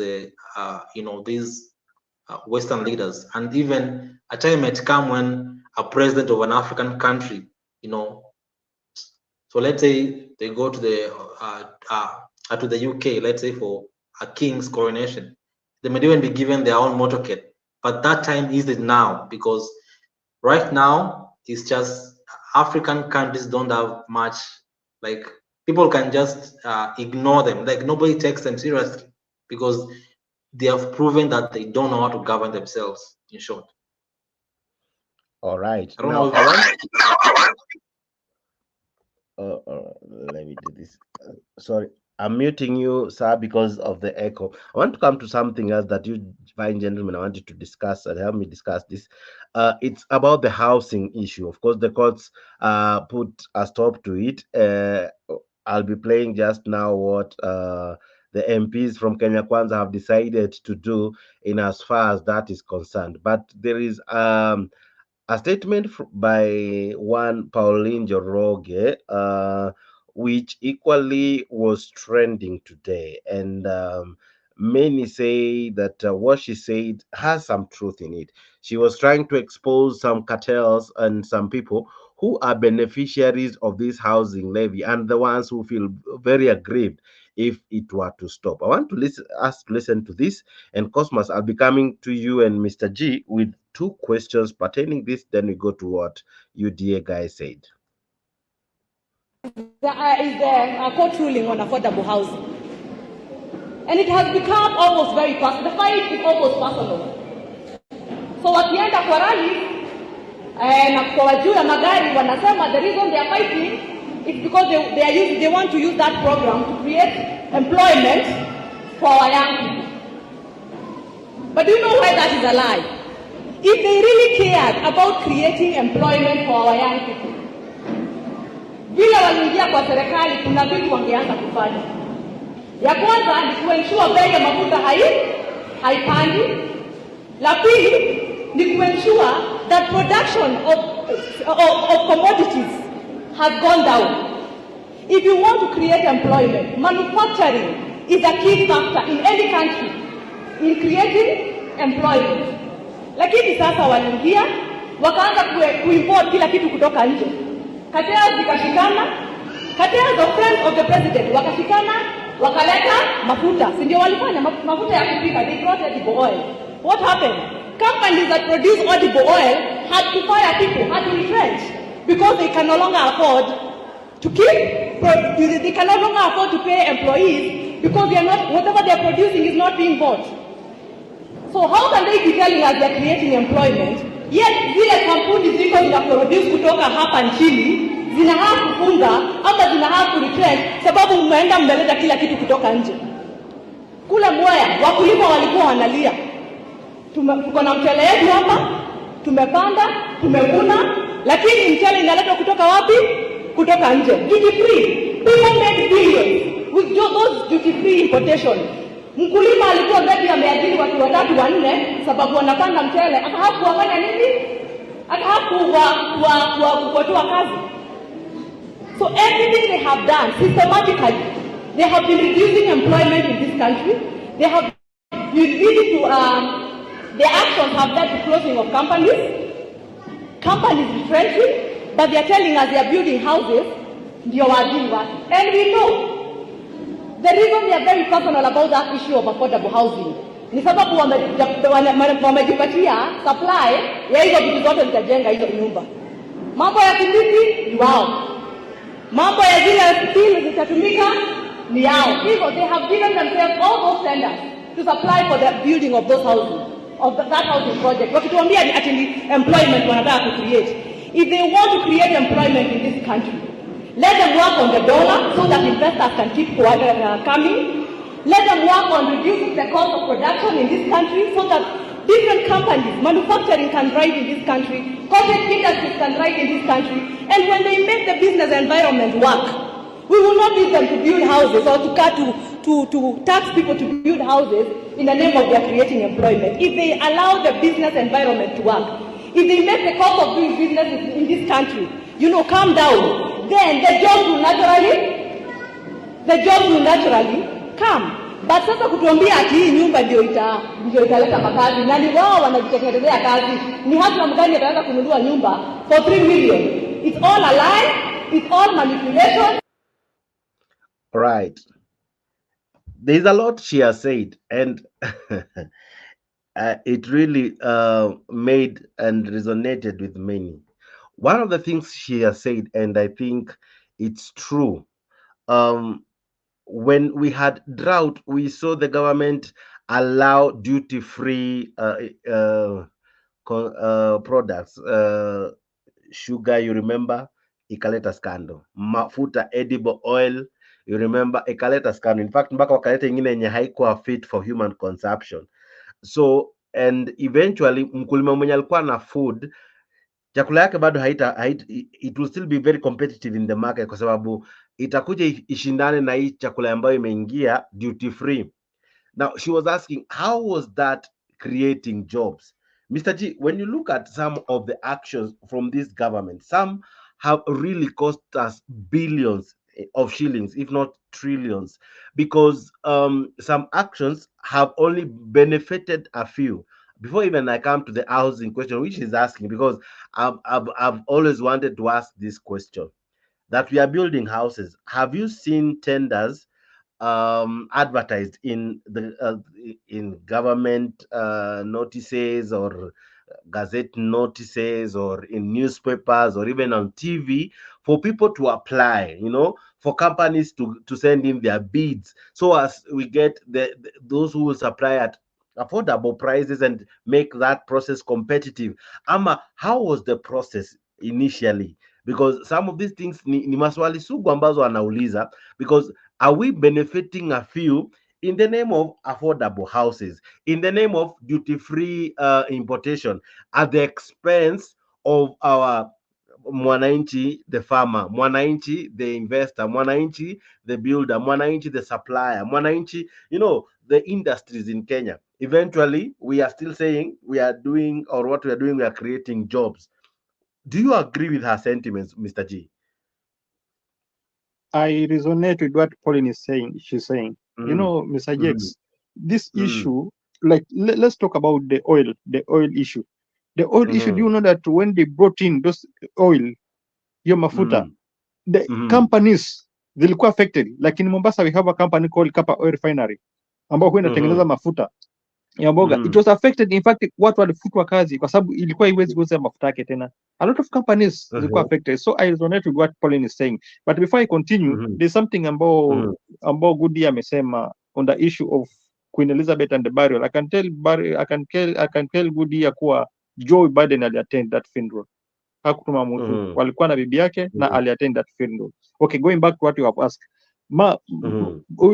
Pauline amesema kuwa ni tenders ni wenyewe ambao wanachukua. Is very true. You know, this is what we call government, the state capture, whereby they are doing things on the benefit of themselves. Ni hao wenyewe wanajibenefit, not mwananchi wa chini, even though wanadanganya wananchi wa chini kuwa wanapatiana kazi, wana create kazi. But the same way I told you, Mr. Jakes, you know, for anybody who want a country to develop or a country to grow, obviously ataangalia issue na business, ataangalia issue na creating of jobs. You know, if this president angeza to create an environment ambayo iko conducive for businessmen to work, for people, investors, private investors to come in and build industries, even on this lands ambazo anachukua kusema anajenga affordable housing, because this affordable housing akidanganya kuwa ni ya hustlers, si ya hustlers.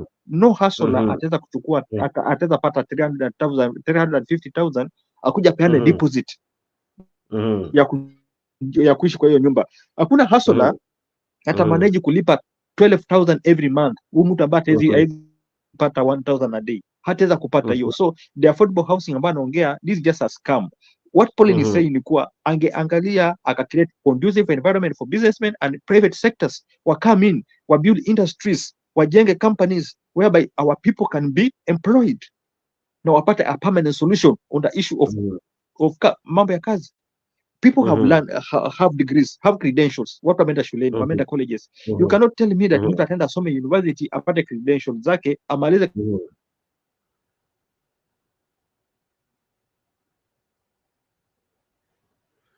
Mr. G, college apate kujenga nyumba ya watu ambao wako chini. Most, even though si na darau, no, but mostly kujenga nyumba au watu kujenga nyumba kwa mostly ni watu ambao hawajamaliza shule. You see, so hakuna vile unaweza kuja ukaniambia mtoto amaliza university, amesoma, amemaliza college, alafu hata anakuja kujenga nyumba, hata hiyo ni kazi umempatia. That is backwardness. We need to build industries, we need to build companies. Wakipata kazi wanapata a permanent solution. Si mtu ambaye anakuja kupata 500 shillings a day afanye mwaka mzima, and yet pesa ambayo anapata ni hand to mouth. Ezi save, ezi jenga nyumba yake mwenyewe, ezi fanya anything. This issue of housing si ati ni urgency, kwa sababu kila mtu ako na shamba kwao. I have my own shamba at home.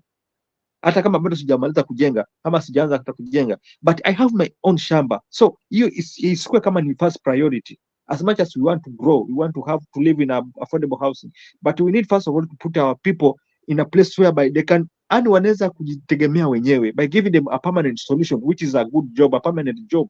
Si mambo ya kujenga nyumba after 3 months imeisha, mtu amekosa kazi. People were affected. Mr. G, walipoleta hizo maswali, how comes mwananchi ataambiwa kuhusu the manual work, you know, the plumbing, mtu wa mkono, mtu wa stima, lakini hatapewa the bigger chunks of that infrastructure, for example architectural, for example what do you call this, supply, because hizo ndio zinabeba pesa nzuri. Why is it those ones are silent but what is so loud ni hizi kazi za mikono? Why is there some degree of fishiness in how we are dishing out these jobs? As much as I agree we need the houses, I agree we need the employment, but equally shouldn't this employment equally be competitive? Wacha waweke tender. Maybe I can supply timber, maybe I can supply cement, maybe I have a company that can provide metal or steel or anything construction that they need, material that they need. Why is it that mwananchi anaachiwa that kazi ngumu, kazi yenye hata malipo ni duni, lakini ile poa hiyo inawekwa silent, inafichwa, inakuwa ni watu wachache tu wanajua, na hao ndo wanachukua hizi tenders? Why is it so? Why is it not a competitive process? Why is it why doesn't it have a holistic approach? Venye wanachukua pesa kwa kila mtu, mbona pia wasipe kila mtu nafasi ya kuparticipate in terms of kubid kwa hizi tenders, kubid katika kutafuta nafasi za kusupply na kuwa pia miongoni mwa wale wana benefit. Mbona wakati wa pesa ni kila mtu, lakini wakati wa kazi mwananchi apewe ile mzito kabisa, lakini zile ambazo ni, can I call them soft but with good money, zinaachio selected few. That won't happen, Mr. Jex. It won't happen. Let me take you back. Unakumbuka wakati wa nini, wakati wa ile scandal ambayo ilibeba Waiguru. We have people ambao walikuwa wanatengeneza company in one day, mtu anatengeneza company 20. One person ako na company 20. Mwingine ana supply hewa lakini anapata billions of money. Mwingine ana supply sijui nini, vitu ambazo haziko, anapata money. The same thing. Na this is a scandal. Hii issue ya housing is a scandal. Tayari companies zishatengenezwa. You see, these people walituambia vizuri, this is time yao ya kukula. This is hii ni company, time yao ya kukula. So obvious watu washatengeneza kampuni zao, so they are waiting for billions of money kwanza kuwekwa ndani, so that they can tell us kwa wamesupply sijui timber, wamesupply sijui nini, but ni wao kwa wao wanakula. And this is what Njoroge is talking about. Hakuna vile mwananchi wa chini atafaidika kwa hii kitu. Mwananchi wa chini ataendelea kusukuma mawe, ataendelea kuumiwa, akisukuma hiyo wheelbarrow, akibeba mchanga, anaumia. Even though at the end of the day anatoka na 200, anatoka na 500, sawa, atakula hiyo 500, but kesho yake tena inabidi arudi pale ndio aweze kula. Akilala siku moja hawezi kula, so he has to go there again, apate hiyo 200, arudi tena akule, aende tena apate another thing, na hiyo ni kuumia, hiyo ni mateso. Let's have a permanent solution. Vile anasema kwa anakuja ati Kenya vijana wameumia sana kwa sababu hakuna president ameweza kaa chini akawafikiria, akakuwa na plan ya kuwapatia kazi. What he's doing, what president is doing, hii si kupatia watu kazi. Give people permanent solution, give people permanent jobs. Mtu anaweza kupata 50,000, mtu anaweza kupata 100,000, anaweza jijenga mwenyewe. Hata si can afford life. Si mambo 500 maana kwa siku moja hata 500 yenyewe haitoshi. So what I'm saying ni kuwa it will not happen in Kenya. Corruption imetuharibia. Greedy kwa wakubwa. In fact, this government ambayo iko sahi, greedy iko juu sana. That's why hizo tenda wamejipatia wao kwa wao.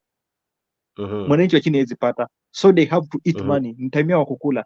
Mwananchi ataendelea kuteseka hivyo. That's why we are telling them we need to look for leaders ambao wanaweza tufikiria. Leaders ambao wanatujali. Somebody who can fight for us.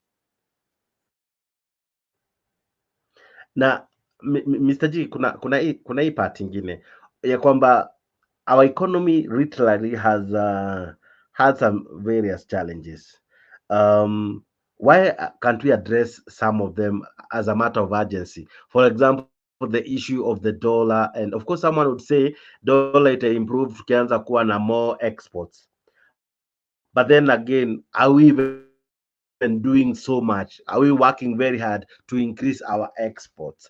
Are we things that have made the dollar be as it is at the moment? Because it's seriously falling. Like we are at 167. Others are saying very soon tutakuwa at 200. Why is it we are unable to manage our resources, our spending, our, because one of the things, control our budget, alisema, we have a serious issue on how we are spending. We are on a spendthrift. We don't have enough, for starters. We don't have enough.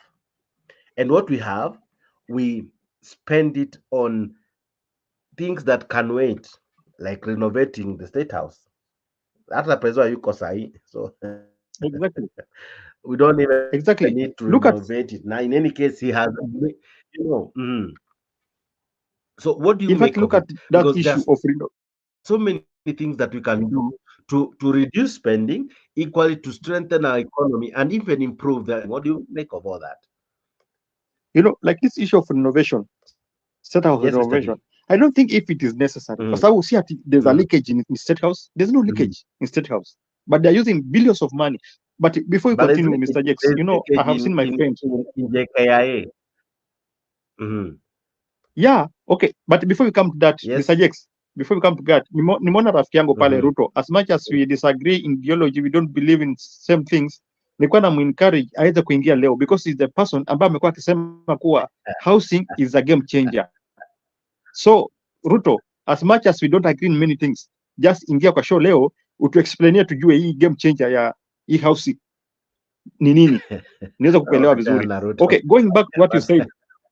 No, kwa anaingia. There's a time tulikuwa tunakuwa pale kwa nini? In fact kwa Mtembei alikuwa anaingia anakuja tunaongea hata kama amezima kamera alafu anaenda. And as much as I disagree with him, akuje leo to explain niweze kumuelewa. Okay, going to what you are talking about. In State House there's no leakage. In State House, as much as nyumba ni mzee, si mzee vile. Ni mzee lakini si mzee. I don't see cracks in those house. So why do they have to destroy and to spend more than billions of money at wana renovate, and yet JKA ambao it is a parastatal ambayo inasaidia Kenya in a leakage. Those are things ambao hawezi kuona. Okay, going to dollar ina deteriorate kila siku, yani our shilling ina deteriorate kila siku as much as dollar inaendelea kupanda juu, shilling yetu inaendelea ku display inaitwaje inaitwange kushuka chini. Yeah, inakosa value. Yeah, inakosa value kila siku. Yeah, ina depreciate. Yeah, inakosa value every time, every day inakosa value. In fact, let me tell you, maybe by next week tutakuwa tumefika 200. By next week tutakuwa tushafika 200. And the more inafanya hivyo, the more pia our own people, we cannot import goods kwa sababu ya that dollar. As much as inaendelea kufanya hivyo, people will never import things into Kenya. Kwa sababu dollars may affect businesses. Yeah. So in this country, the problem I think ni wakati the president amecome in, amechukua more of incompetent people. More of incompetent, the greedy people ndo amepatia kazi. You see? So these are the people ambao hawana ile moyo wa kuja kusaidia wananchi. Ni watu wamekuja because of that greediness, wamekuja kukula, ana wamepata nafasi ya kuiba na kukula. That's why unapata we are being taxed every corner, but we cannot see the benefit of that tax ambayo tunalipa. Alright. Kuna hii wimbo ambayo ina trend na imetushika vibaya sana. In fact, haitaji inchi, lakini inauliza huku ni wapi? Which country is this? I know we don't have a copyright of this. I'll only play it less than a minute. But go listen to this song hapo kwa YouTube. It's an interesting song and it's asking huku ni wapi. I'm telling you, Tanzania wametufanya ile kitu tena. And ladies and gentlemen, even as now we near wrapping the show, I want you to listen to this and tell me what you think of this song. Is it true what this man is saying in the song? And then all right, ladies and gentlemen. Go listen to that song. I'm telling you, Tanzania wametufanya ile kitu. It's a song by jamaa anajiita Nei wa Mitego. I'm telling you, the song ni dope. Na anauliza hii nchi ni gani? I'm sure Mr. G hujasikia hiyo song. No, sijaisikia. Lakini nitaitafuta niisikie nimuelewe. Nimekutumia kwa WhatsApp, angalia. I'm telling you, hiyo song kuna venye my friend, it's inafanya ile kitu because he's asking very nice questions. For example, he's asking in a country where we have what do you call it? We have tunaitaje? We have educated people, but they're not working. All right, and the best work that we can do, of course, in story imekuwa ikiendelea kwa social media for quite some time, that sex is what we sell more because we have nothing else to do. That's the best we can now sell. Among many other things. Anasema huko kuna matajiri lakini maskini ndio wanatumika kufanya mambo mengi visivyo. I wish I could play it all, but we're copyright now, but I'm allowed to play anything less than a minute. So, but go listen to that song, and I'm sure wanaume uko nje mtafurahia. I'm sure ladies mtaenjoy your song. Hii Kenya nakwambia huku nje we are not doing so well. Tunachomewa ila hujaiona. I'll be equally showing you a tweet just now of what British had to say, or rather yes, concerning our country in as far as taxes is concerned. But what do you make of the song, Mr. G? Tunajichomea sana ama vipi? No, unajua huyu jamaa anaimba live things that are happening. Kama sahi, you know, even in this country that we are in, you know, Mr. Jex, kama hauna godfather, hawezi pata kazi. If you don't have somebody akushike mkono, hata kama uko na degree ngapi, hawezi pata kazi. Ndio unapata mtu amesoma but inabidi enda aanze kusukuma maji ya 20 bob, aanze kuuza makaa, kwa sababu if you don't have a godfather huwezi pata kazi. That is how corruption imetufikisha. Hapo ndo mahali corruption imetufikisha. And this is what he just singing. Akiongea kuhusu mambo ya commercial workers, hiyo prostitute. Our girls hawafanyi kazi siku hizi. The only thing they want to do ni ku prostitute because wanataka kuishi maisha mazuri. And I blame our girls kwa sababu some of them wanafanya ni deliberately kwa sababu wanataka pesa. And that's why most of them wanachinjwa bila sababu. Because mtu atakufanya kazi bwana, hata kama wanachinjwa, I don't think that is what we should even do here, because we should stand against femicide. We should only ask. I stand against it. I stand against it.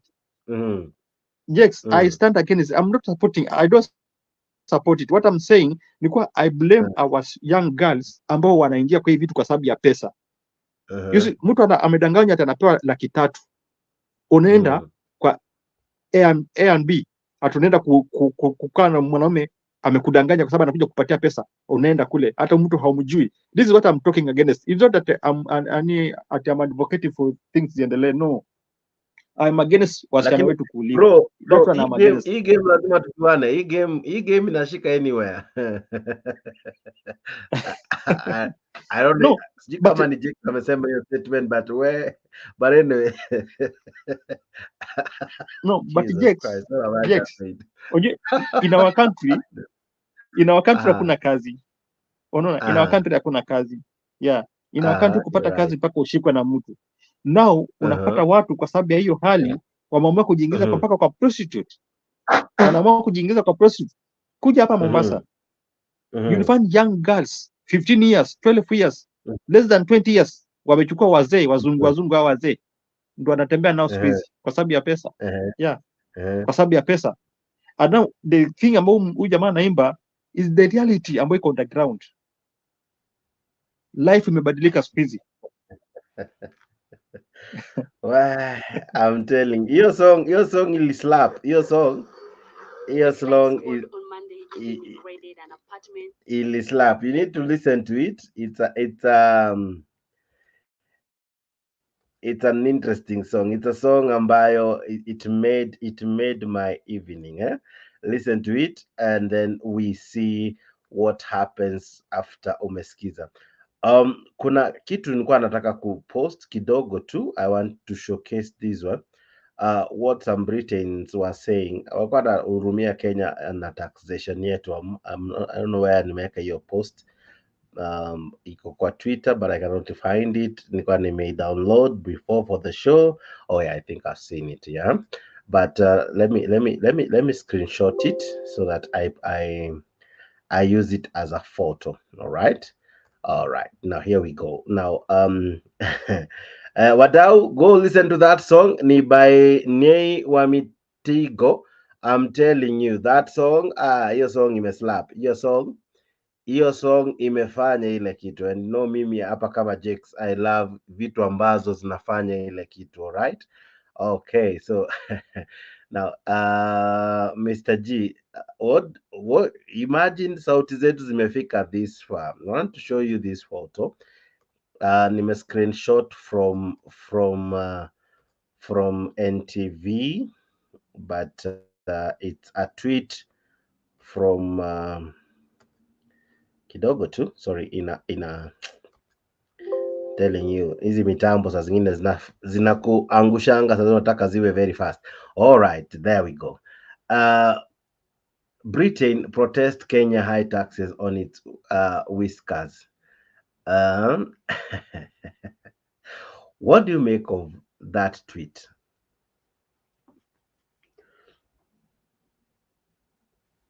But Jax, you know, there's no way. Or this issue of taxing high side, you cannot develop, you cannot grow your economy by taxing your people, by taxing everything. You know, hata sahi huyu jamaa analalamika kwa sababu izeda gari zake haziuzwi sasa tena. gari zao hazinunuliwi because of these high taxes. Business are not working. That's why he's just blaming our country. You know, there's something that a president of Ghana spoke some weeks ago. I think in 1 month ago, just 2 to 1 week ago. Aliongea kuhusu issue tax. I wish ungekuwa na hiyo clip ukaplay ukasikia kitu alikuwa anaongea that president, and also the vice president too of Ghana. He spoke about this issue of taxes. Although alikuwa haongelei kuhusu Kenya, but they were talking of the effect ya hii high taxes. So this pretend guy ana protest kwa sababu in Kenya business are not working. People are not importing these vehicles again. That's why he's just protesting. Things are not working. Yeah, high taxation may cost a lot of disadvantage on these people. And Kenya pia wengi business zao hazifanyiki. And he has to come out. Yeah, you know, wakati your business is not working and unajua where the mistake is, you have to call it out. You have to speak out. That's why he's speaking out, because taxation in Kenya, it may affect a lot of things. It may affect the life of people. It may affect businesses. It may affect everything. Yeah. Sorry, Ni mtu anafaa angalie kwa hiyo issue. Na unaona huyu ameenda ku protest na akoma juu. I think anafanya kazi ya, as you rightfully say, anafanya edit ya gari and all. I want to get the whole story for our viewers. 3Y, okay. Taxes, each country has taxes, but why is our taxes unique? Ziko juu, Mr. Jex, ziko juu sana. Yeah, our taxes zetu ziko juu bana, Mr. Jex. You cannot tax people when sisi tunakuwa taxed, alafu na expect our economy to grow. No. That's why, you know, the more they wanaendelea ku overtax, the more KRA inaendelea ku lose, because watu siku hizi hawaweki pesa kwa nini? Kwa pay bill. Watu siku hizi wanaficha pesa zao. Izaida mtu decide kuchukua, kama ako na business, izaida decide kuchukua cash than putting in a bank, kwa sababu ukiweka kwa bank utakatwa juu kwa juu. So people are trying to avoid paying these taxes. Yeah, people are trying to avoid, kwa sababu it is high, iko juu sana. Look at the middle class people when wamekuwa affected sahi. Most of them wamekuwa affected, wameumia sana na wanalalamika. Yeah, things are not working. The moment una increase taxes, umeua kila kitu. All right, as much as you're supposed to pay taxes. All right, I think I have that link well prepared. Let me read for you even as I wrap up the show for you guys. This is the newspaper. I think it's the Daily Nation. And the Daily Nation, this is what it was saying. I think this was on Sunday, that Britain protests high taxes on its whiskers. I think whiskers is magazine or something.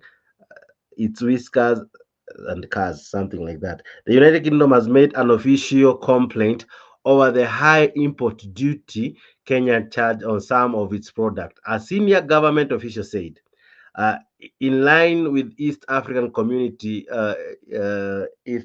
EAC, Custom Union, Kenya applied a tariff of 35% on imported whiskies. Sorry, new whiskies. Did I say whiskers? Whiskies from the UK. However, the Economic Partnership Agreement the two countries signed set import duties on whiskey from Britain at 25%. The principal secretary for trade, Alfred Obundo Obundo said the UK argued for sorry. I was reading something different. The UK argued for a halt of high tariff, which could contradict. I don't know if you're able to see. Are you able to see what I'm reading? Is it clear? No, it's not clear. I think you remove the first pick, ile ambayo kumeka ile ya kwanza, ile ya Britain protest Kenya high tax on its whiskey and cars. Remove that one, alafu ingine tuonekana. Inawazuia Can you be able now to see? Yeah, hiyo imezuia. Okay, so you can see it, although iko mbali kidogo. Maybe if you can ileta karibu kidogo, you can zoom it kiasi. All right, but if I zoom it, it loses most of what. Can you be able to see now? Yeah, we can see it now. So the Principal Secretary for Trade, Alfred Obondo, K. Obondo, said the UK argued that a halt of high tariff, which would contradict the regional's bloc that is set, that is common external tariff. This was formally presented as a grievance by the UK before the EPA Council, and said K. Obundo, the EPA Council is the decision-making body for the two countries formed. The PS noted that the intention, sorry, I think I'm slightly faster. The PS noted that the intention for the trade department, a technical working committee, was set up to address the problem. Of course, he said we are in a consultation with various state agencies, including Kenya Revenue and Treasury and Kenya Bureau of Statistics, that is KEBS. Of course, he said we're going in consultation. But the UK Kenya Economic Partnership Agreement that was signed allows UK products such as whiskies, cars, and car parts to be charged less than 25%. Now, Bwanaji, there's already a set agreement, all right? The agreement caps it at 25, but Kenya wameweka to 35. Why the marked difference? Yet there is an agreement. There is a working agreement between Kenya and Britain. Yet when it wakifika sasa ni wakati wa kuleta these whiskies and cars, kunakuwa na all these variances. What do you make of it? You know, Mr. Jet, I think kulikuwa na miscommunication. I don't know if it's miscommunication or it is deliberate. Kwa sababu when you look at how we are taxing people and how things are being done in Kenya, I don't think kama kulikuwa na proper ile negotiation, and it's not negotiation, kuna ile public participation ambayo inafaa ifanyike. Although kwa hii it is an outsider, it is a foreigner who is complaining, but ukweli ni kuwa if there is an agreement, tumeagree kuwa we'll do our business under 25%. There's no need mimi nikuje without even discussing with you this issue ni post that we are going for 35%. No, that is bad. Haifanyiki hivyo. This is a business. Tumeagree on 25%. It should be 25%. There is I don't know if it is misunderstanding on this issue of taxes. I think mtu ana mislead president. And the problem ni kwa pia president hataki kusikia watu. President anaenda na vile anafikiria. Anaenda na vile anajua. Even though ukijaribu kumwambia kwa this is a mistake you are doing, hataki kusikiza. In fact ukimwambia you are making a mistake, hapo ndo mnakwaruzana sasa. So there is a problem. If tumeagree kwa we are going to do a business on 25%, wache baki 25%. Ikiwa unataka ku increase taxes, let's have another discussion another day. We sit down, we discuss and tunabadilisha our agreement. But sasa ukiimpose that taxes, obvious watu watakosa kuimport, and that is what is happening right now. There's no importation of these things kwa sababu ya dola na kwa sababu ya ile taxes ambazo zimewekewa pale. So somebody has import kitu akuja make hasara, and this is a business is whereby you have to make a profit. So in case we import na ile ya kitambo, utakuwa na make losses, and that one wewe utaumia. That's why watu wameogopa. Business is low. Business hazifanyi kwa sababu ya this thing. High taxation im affect businesses. Yeah.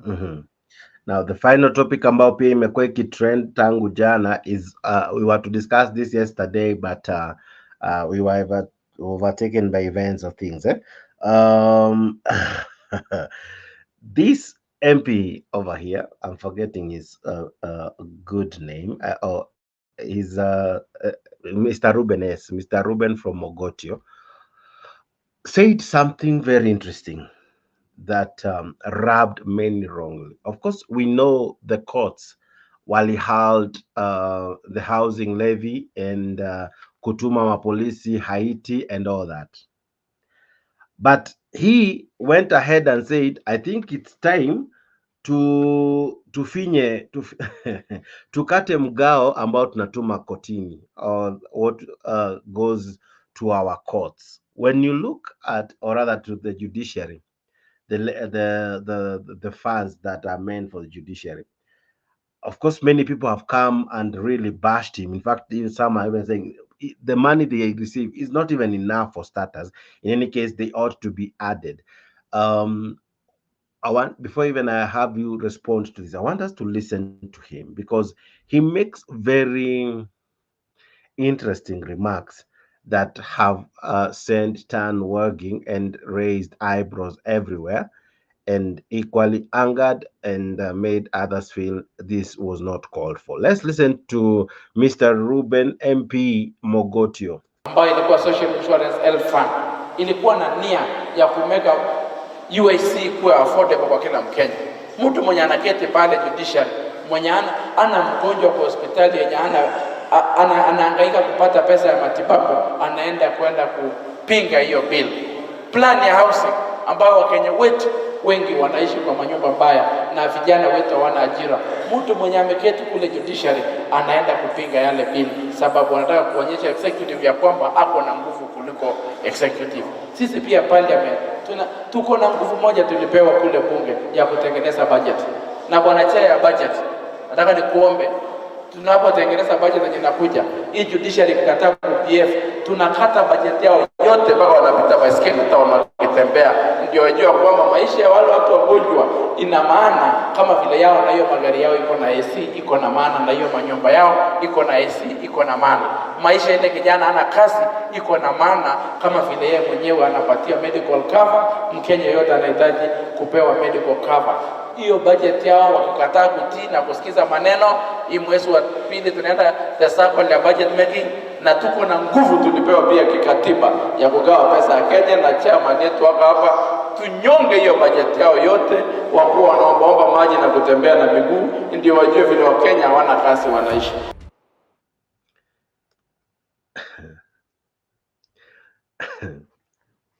So what do you make of that that statement from that able MP? You know, Mr. Yes, this is just uncalled for. It is uncalled for. In fact, they are not provoking judiciary, and yet they know that judiciary ni kitu ambayo iko independent. Sasa wakianza kusema kwa, in fact they are provoking them. Wakianza kusema wanataka kuslash this ni budget, and yet judiciary si ati imekataa on any other thing. Wamesema kuwa the things they are doing it is unconstitutional. So hakuna vile unaweza blame judiciary on this. If you want to do something right, na judiciary itasimama na wewe itakwambia kweli this one is right na ifuate. But now if something is unconstitutional and now you are forcing it your way, that one cannot work. Sasa wache kuthreaten watu, wache kuprovoke watu, kwa sababu the more they are provoking the more wanaharibu. Sasa ndio wanajaribia. This is uncalled for, this is wrong. Wezi niambia kwa sababu nimekuambia you are following and you are doing something wrong, sasa unataka nikubaliane na wewe kwa sababu you are an executive. Hapa si watu wanaonyeshana nguvu. No, these things ambao wanasema ati create kazi, this is just a scam. There's nothing like creating jobs. As much as we ndio watapata 200 watapata 500, but this is just a scam. Create a permanent job for people. Si mambo ya kucreatea 500 200 alafu naanza kupiga kelele ati nini. Waache kuthreaten judiciary. As much as najua judges that are corrupt, I know it. Our people, innocent people wamefungwa nao majudges kwa sababu ya corruption yao. But now hatuwezi enda tukaanza kuwa provoke, hatuwezi enda tukaanza kuwa nini, kuonyesha madharau kwa sababu wamekataa kubaliana na mambo zetu. We need to do things right. Wache wao wajitokeze kwa wanapinga, but you are on the right place, you are on the safe side. But now you are on the wrong side, but unataka judiciary simame na wewe. It will never work. Sasa waache kutrain watu wetu. This is uncalled for. All right. Mr. G, if I can have your closing remarks, and then we wrap this up. But of course, we'll have a special one going on immediately after this, and then we will meet in the morning for the newspaper review. Yellow haiku happen for 2-3 challenges, but yeah, kesho, I think we have sorted it out. All right. So go ahead, Mr. G, give me your closing remarks, even as we wrap up the show. Okay, my closing remarks, I think itakuwa short. I'll be short in words. Nitasema tu kuwa I think a time comes whereby we need to open our minds. We need to open our eyes and see. Tuache kuishi kwa blind, tuache kuishi kwa giza. You know, the moment you stay in darkness, hautajua nini inaendelea outside the darkness ambao huko. Like this guy here, vitu ambao anaongea, he's threatening judiciary, and yet judiciary imewambia kwa what they're doing, it is unconstitutional. Sasa hapa nani ambaye ako on the wrong side? It is the government that is on the wrong side, but they are trying to impose things ambazo hazifai kufanyika kwa watu. My closest remarks, let us be truthful. That is what I can leave you with. We need to be truthful. Tuache kuishi kwa uongo, tuache kuishi kwa propaganda, tukidanganya watu because they know how to play a victim and they always purport to be the victim. Wakati wanafanya makosa wanataka waonekane kuwa wamekosewa, and yet wanafanya makosa. This is wrong. We need to be truthful kwa kila kitu ambacho tunafanya. Tuache propaganda. All right. Tuache propaganda, we need to be truthful. That is what Mr. G anamalizia nayo. But Mr. G, what can we expect in the morning? No, there's a lot of things, Mr. Jex. There's a lot of things we can talk about. Kwa sababu our country at the moment, people are suffering. Yeah. In fact, we were to talk about the 130 children, those school children ambao hawajaripoti shuleni. Oh, yeah. We are supposed to talk, ilikuwa tuongelee lakini sasa time imeisha. So we cannot talk about it. We can tuongea hiyo kitu asubuhi. Wacha niombe dakika 10 kwa studio. But pia tutaiguzia vizuri asubuhi. But in a nutshell, pesa huenda wapi? All these what do you call them? All these do you call them bursaries?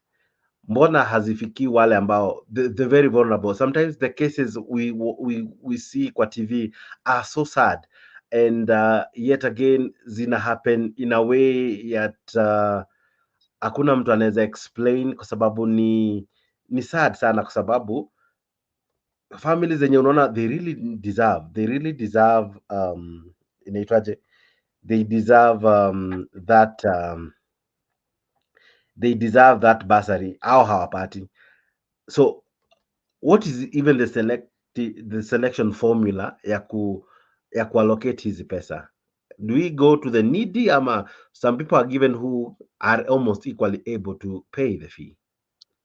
No, the problem is our leadership. The leadership is where everything is mess. It is rotten. The leadership is rotten. You know, as much as we are crying that the economy, the whole world iko na shida, but now look at the current situation where we are in. These are the people ambao promise wakaambiwa kuwa hamutalipa pesa yoyote. Pesa yote tushawalipia. Pesa yote tushatenga. So you just have to go to school. Yeah. Kwani wanatudanganya? You know, these people, they are overspending. They are overspending. Alafu pia greedy iko ndani yao. Most of them, they are incompetent. Ni watu ambao wamekuja kuiba. Ni watu ambao wamekuja kujinyakulia pesa. So hata hao watoto wadogo wakati wanapewa pesa zao za basari wakuja wasaidike, some of them wanatumia hizi pesa kiujanja. Hao watoto hawafikiwi na hiyo pesa. That's why unapata maskini wanaendelea kuumia in Kenya. Maskini wataendelea kuumia wakati matajiri wanaendelea kuwa matajiri. You see? So and the thing we can say, Mr. Jackson, ni kuwa we need to work on our leadership because the leadership is rotten. Watu wamekosa ile utu, because hakuna venye unaweza kuwa unajinyakulia pesa yote kila siku kuna chakula na kuna mtu ambaye hata hawezi kunywa maji, mtu ambaye hawezi pata hata shilingi moja ya kununua breakfast ya kule, but hata watu hawajali things like school, like mambo kama ni mambo ya shule. These are people who are our future generation, our future leaders, our future president, our future MPs, but hatuoni hiyo. Tunaharibu maisha yao wakati tunaiba, tunajinyakulia sisi wenyewe, tutaki kujali maisha yao. It is wrong. Our leadership is rotten and we need to work on this thing because it is painful. Hata wacha tu skuli, wacha mambo ya shule, go to hospital, ona wena wamama wanaumia, wena wamama wanakufa. Na kitambo tulikuwa na kitu kama linda mama ilikuwa inasaidia. Siku hizi vitu kama hizo haziko. All right, we'll be looking at all that in the morning, equally what Edu Afya imefanya, tutaangalia hiyo asubuhi, and equally look at our newspapers and equally news making headlines. So the conversation really doesn't stop, it continues. The funny clip ambayo nimekuwa nikicheza, I think this will be the second time, ni hii. Please help me answer this young man. Upande wa manyumba. Nani anakuwa? Nani anakuwa? Nani anakuwa? Nani anakuwa?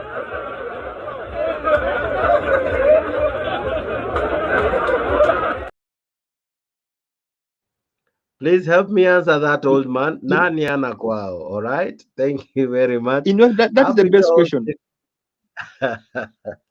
That's the best question. No, you know, Mr. James, that's why I told you.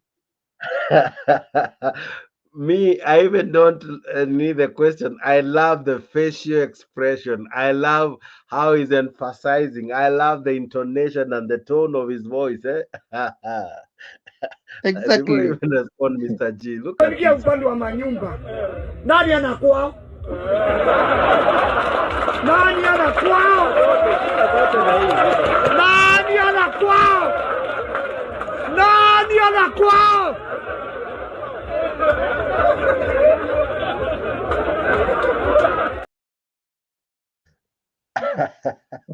The face itself, the man is toothless and all. Yeah, he's frustrated. He is frustrated. Yeah, even though kuna watu ambao pia hawana kwao, some few kama hawa machokora nini, hawa ni watu ambao hawana makwao, sawa. But on the issue of housing alafu na issue ya land, I think mzee anaongea ukweli akiuliza nani ana kwao. You know, this thing is not a priority kwa sahi, and if I quite the first priority, no. We need to look at things about the first priority, like kama watoto ambao wajienda shuleni kwa sababu ya karo ya shule, hawa mama ambao wanakufa hawana madawa. These are the first priority we need to look at. But issue ya shamba, kila mtu ako na shamba nyumbani. Mimi niko na shamba langu nyumbani, nitajenga nyumbani. You don't have to build for me a house sahi. Yeah, wasting a lot of money ambayo ingetusaidia. All right. So it is not a priority, yeah. All right. Let's meet in the morning, Mr. G, and you, our viewers, together and you at our comment section. Asante sana. As I said, and I always say, you guys are the reason we do this. You listen to us, and we love equally listening to you and equally reading your sentiments and having you watch our programmings. Asante tu sana. We do this again tomorrow morning, where we look at the many things affecting our country from left, right, and center. We'll look at it. We will not spare anything. We will allow you to have a feel of what's happening. And I agree with you, good dear. I must do something. Eh?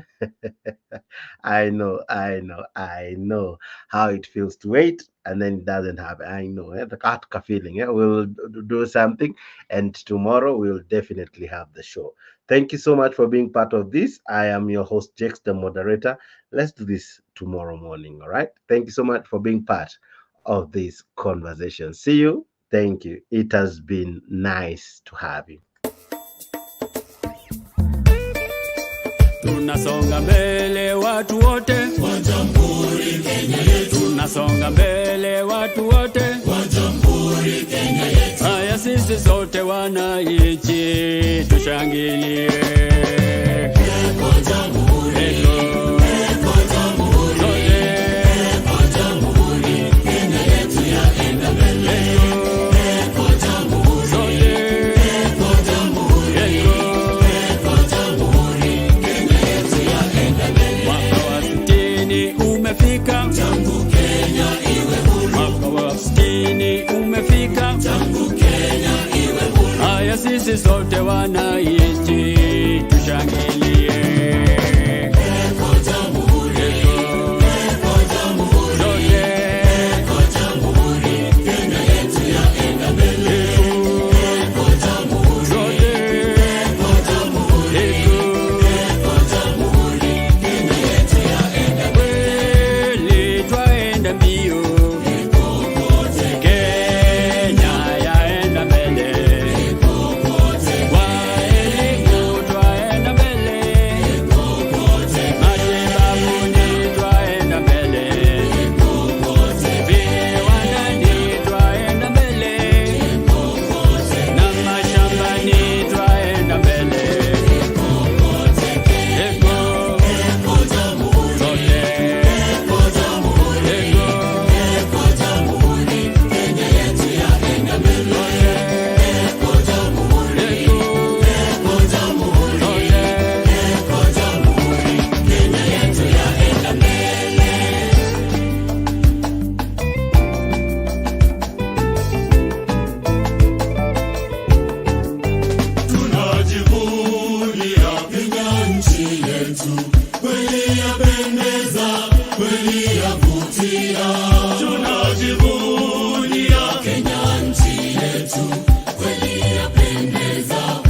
aliyavutia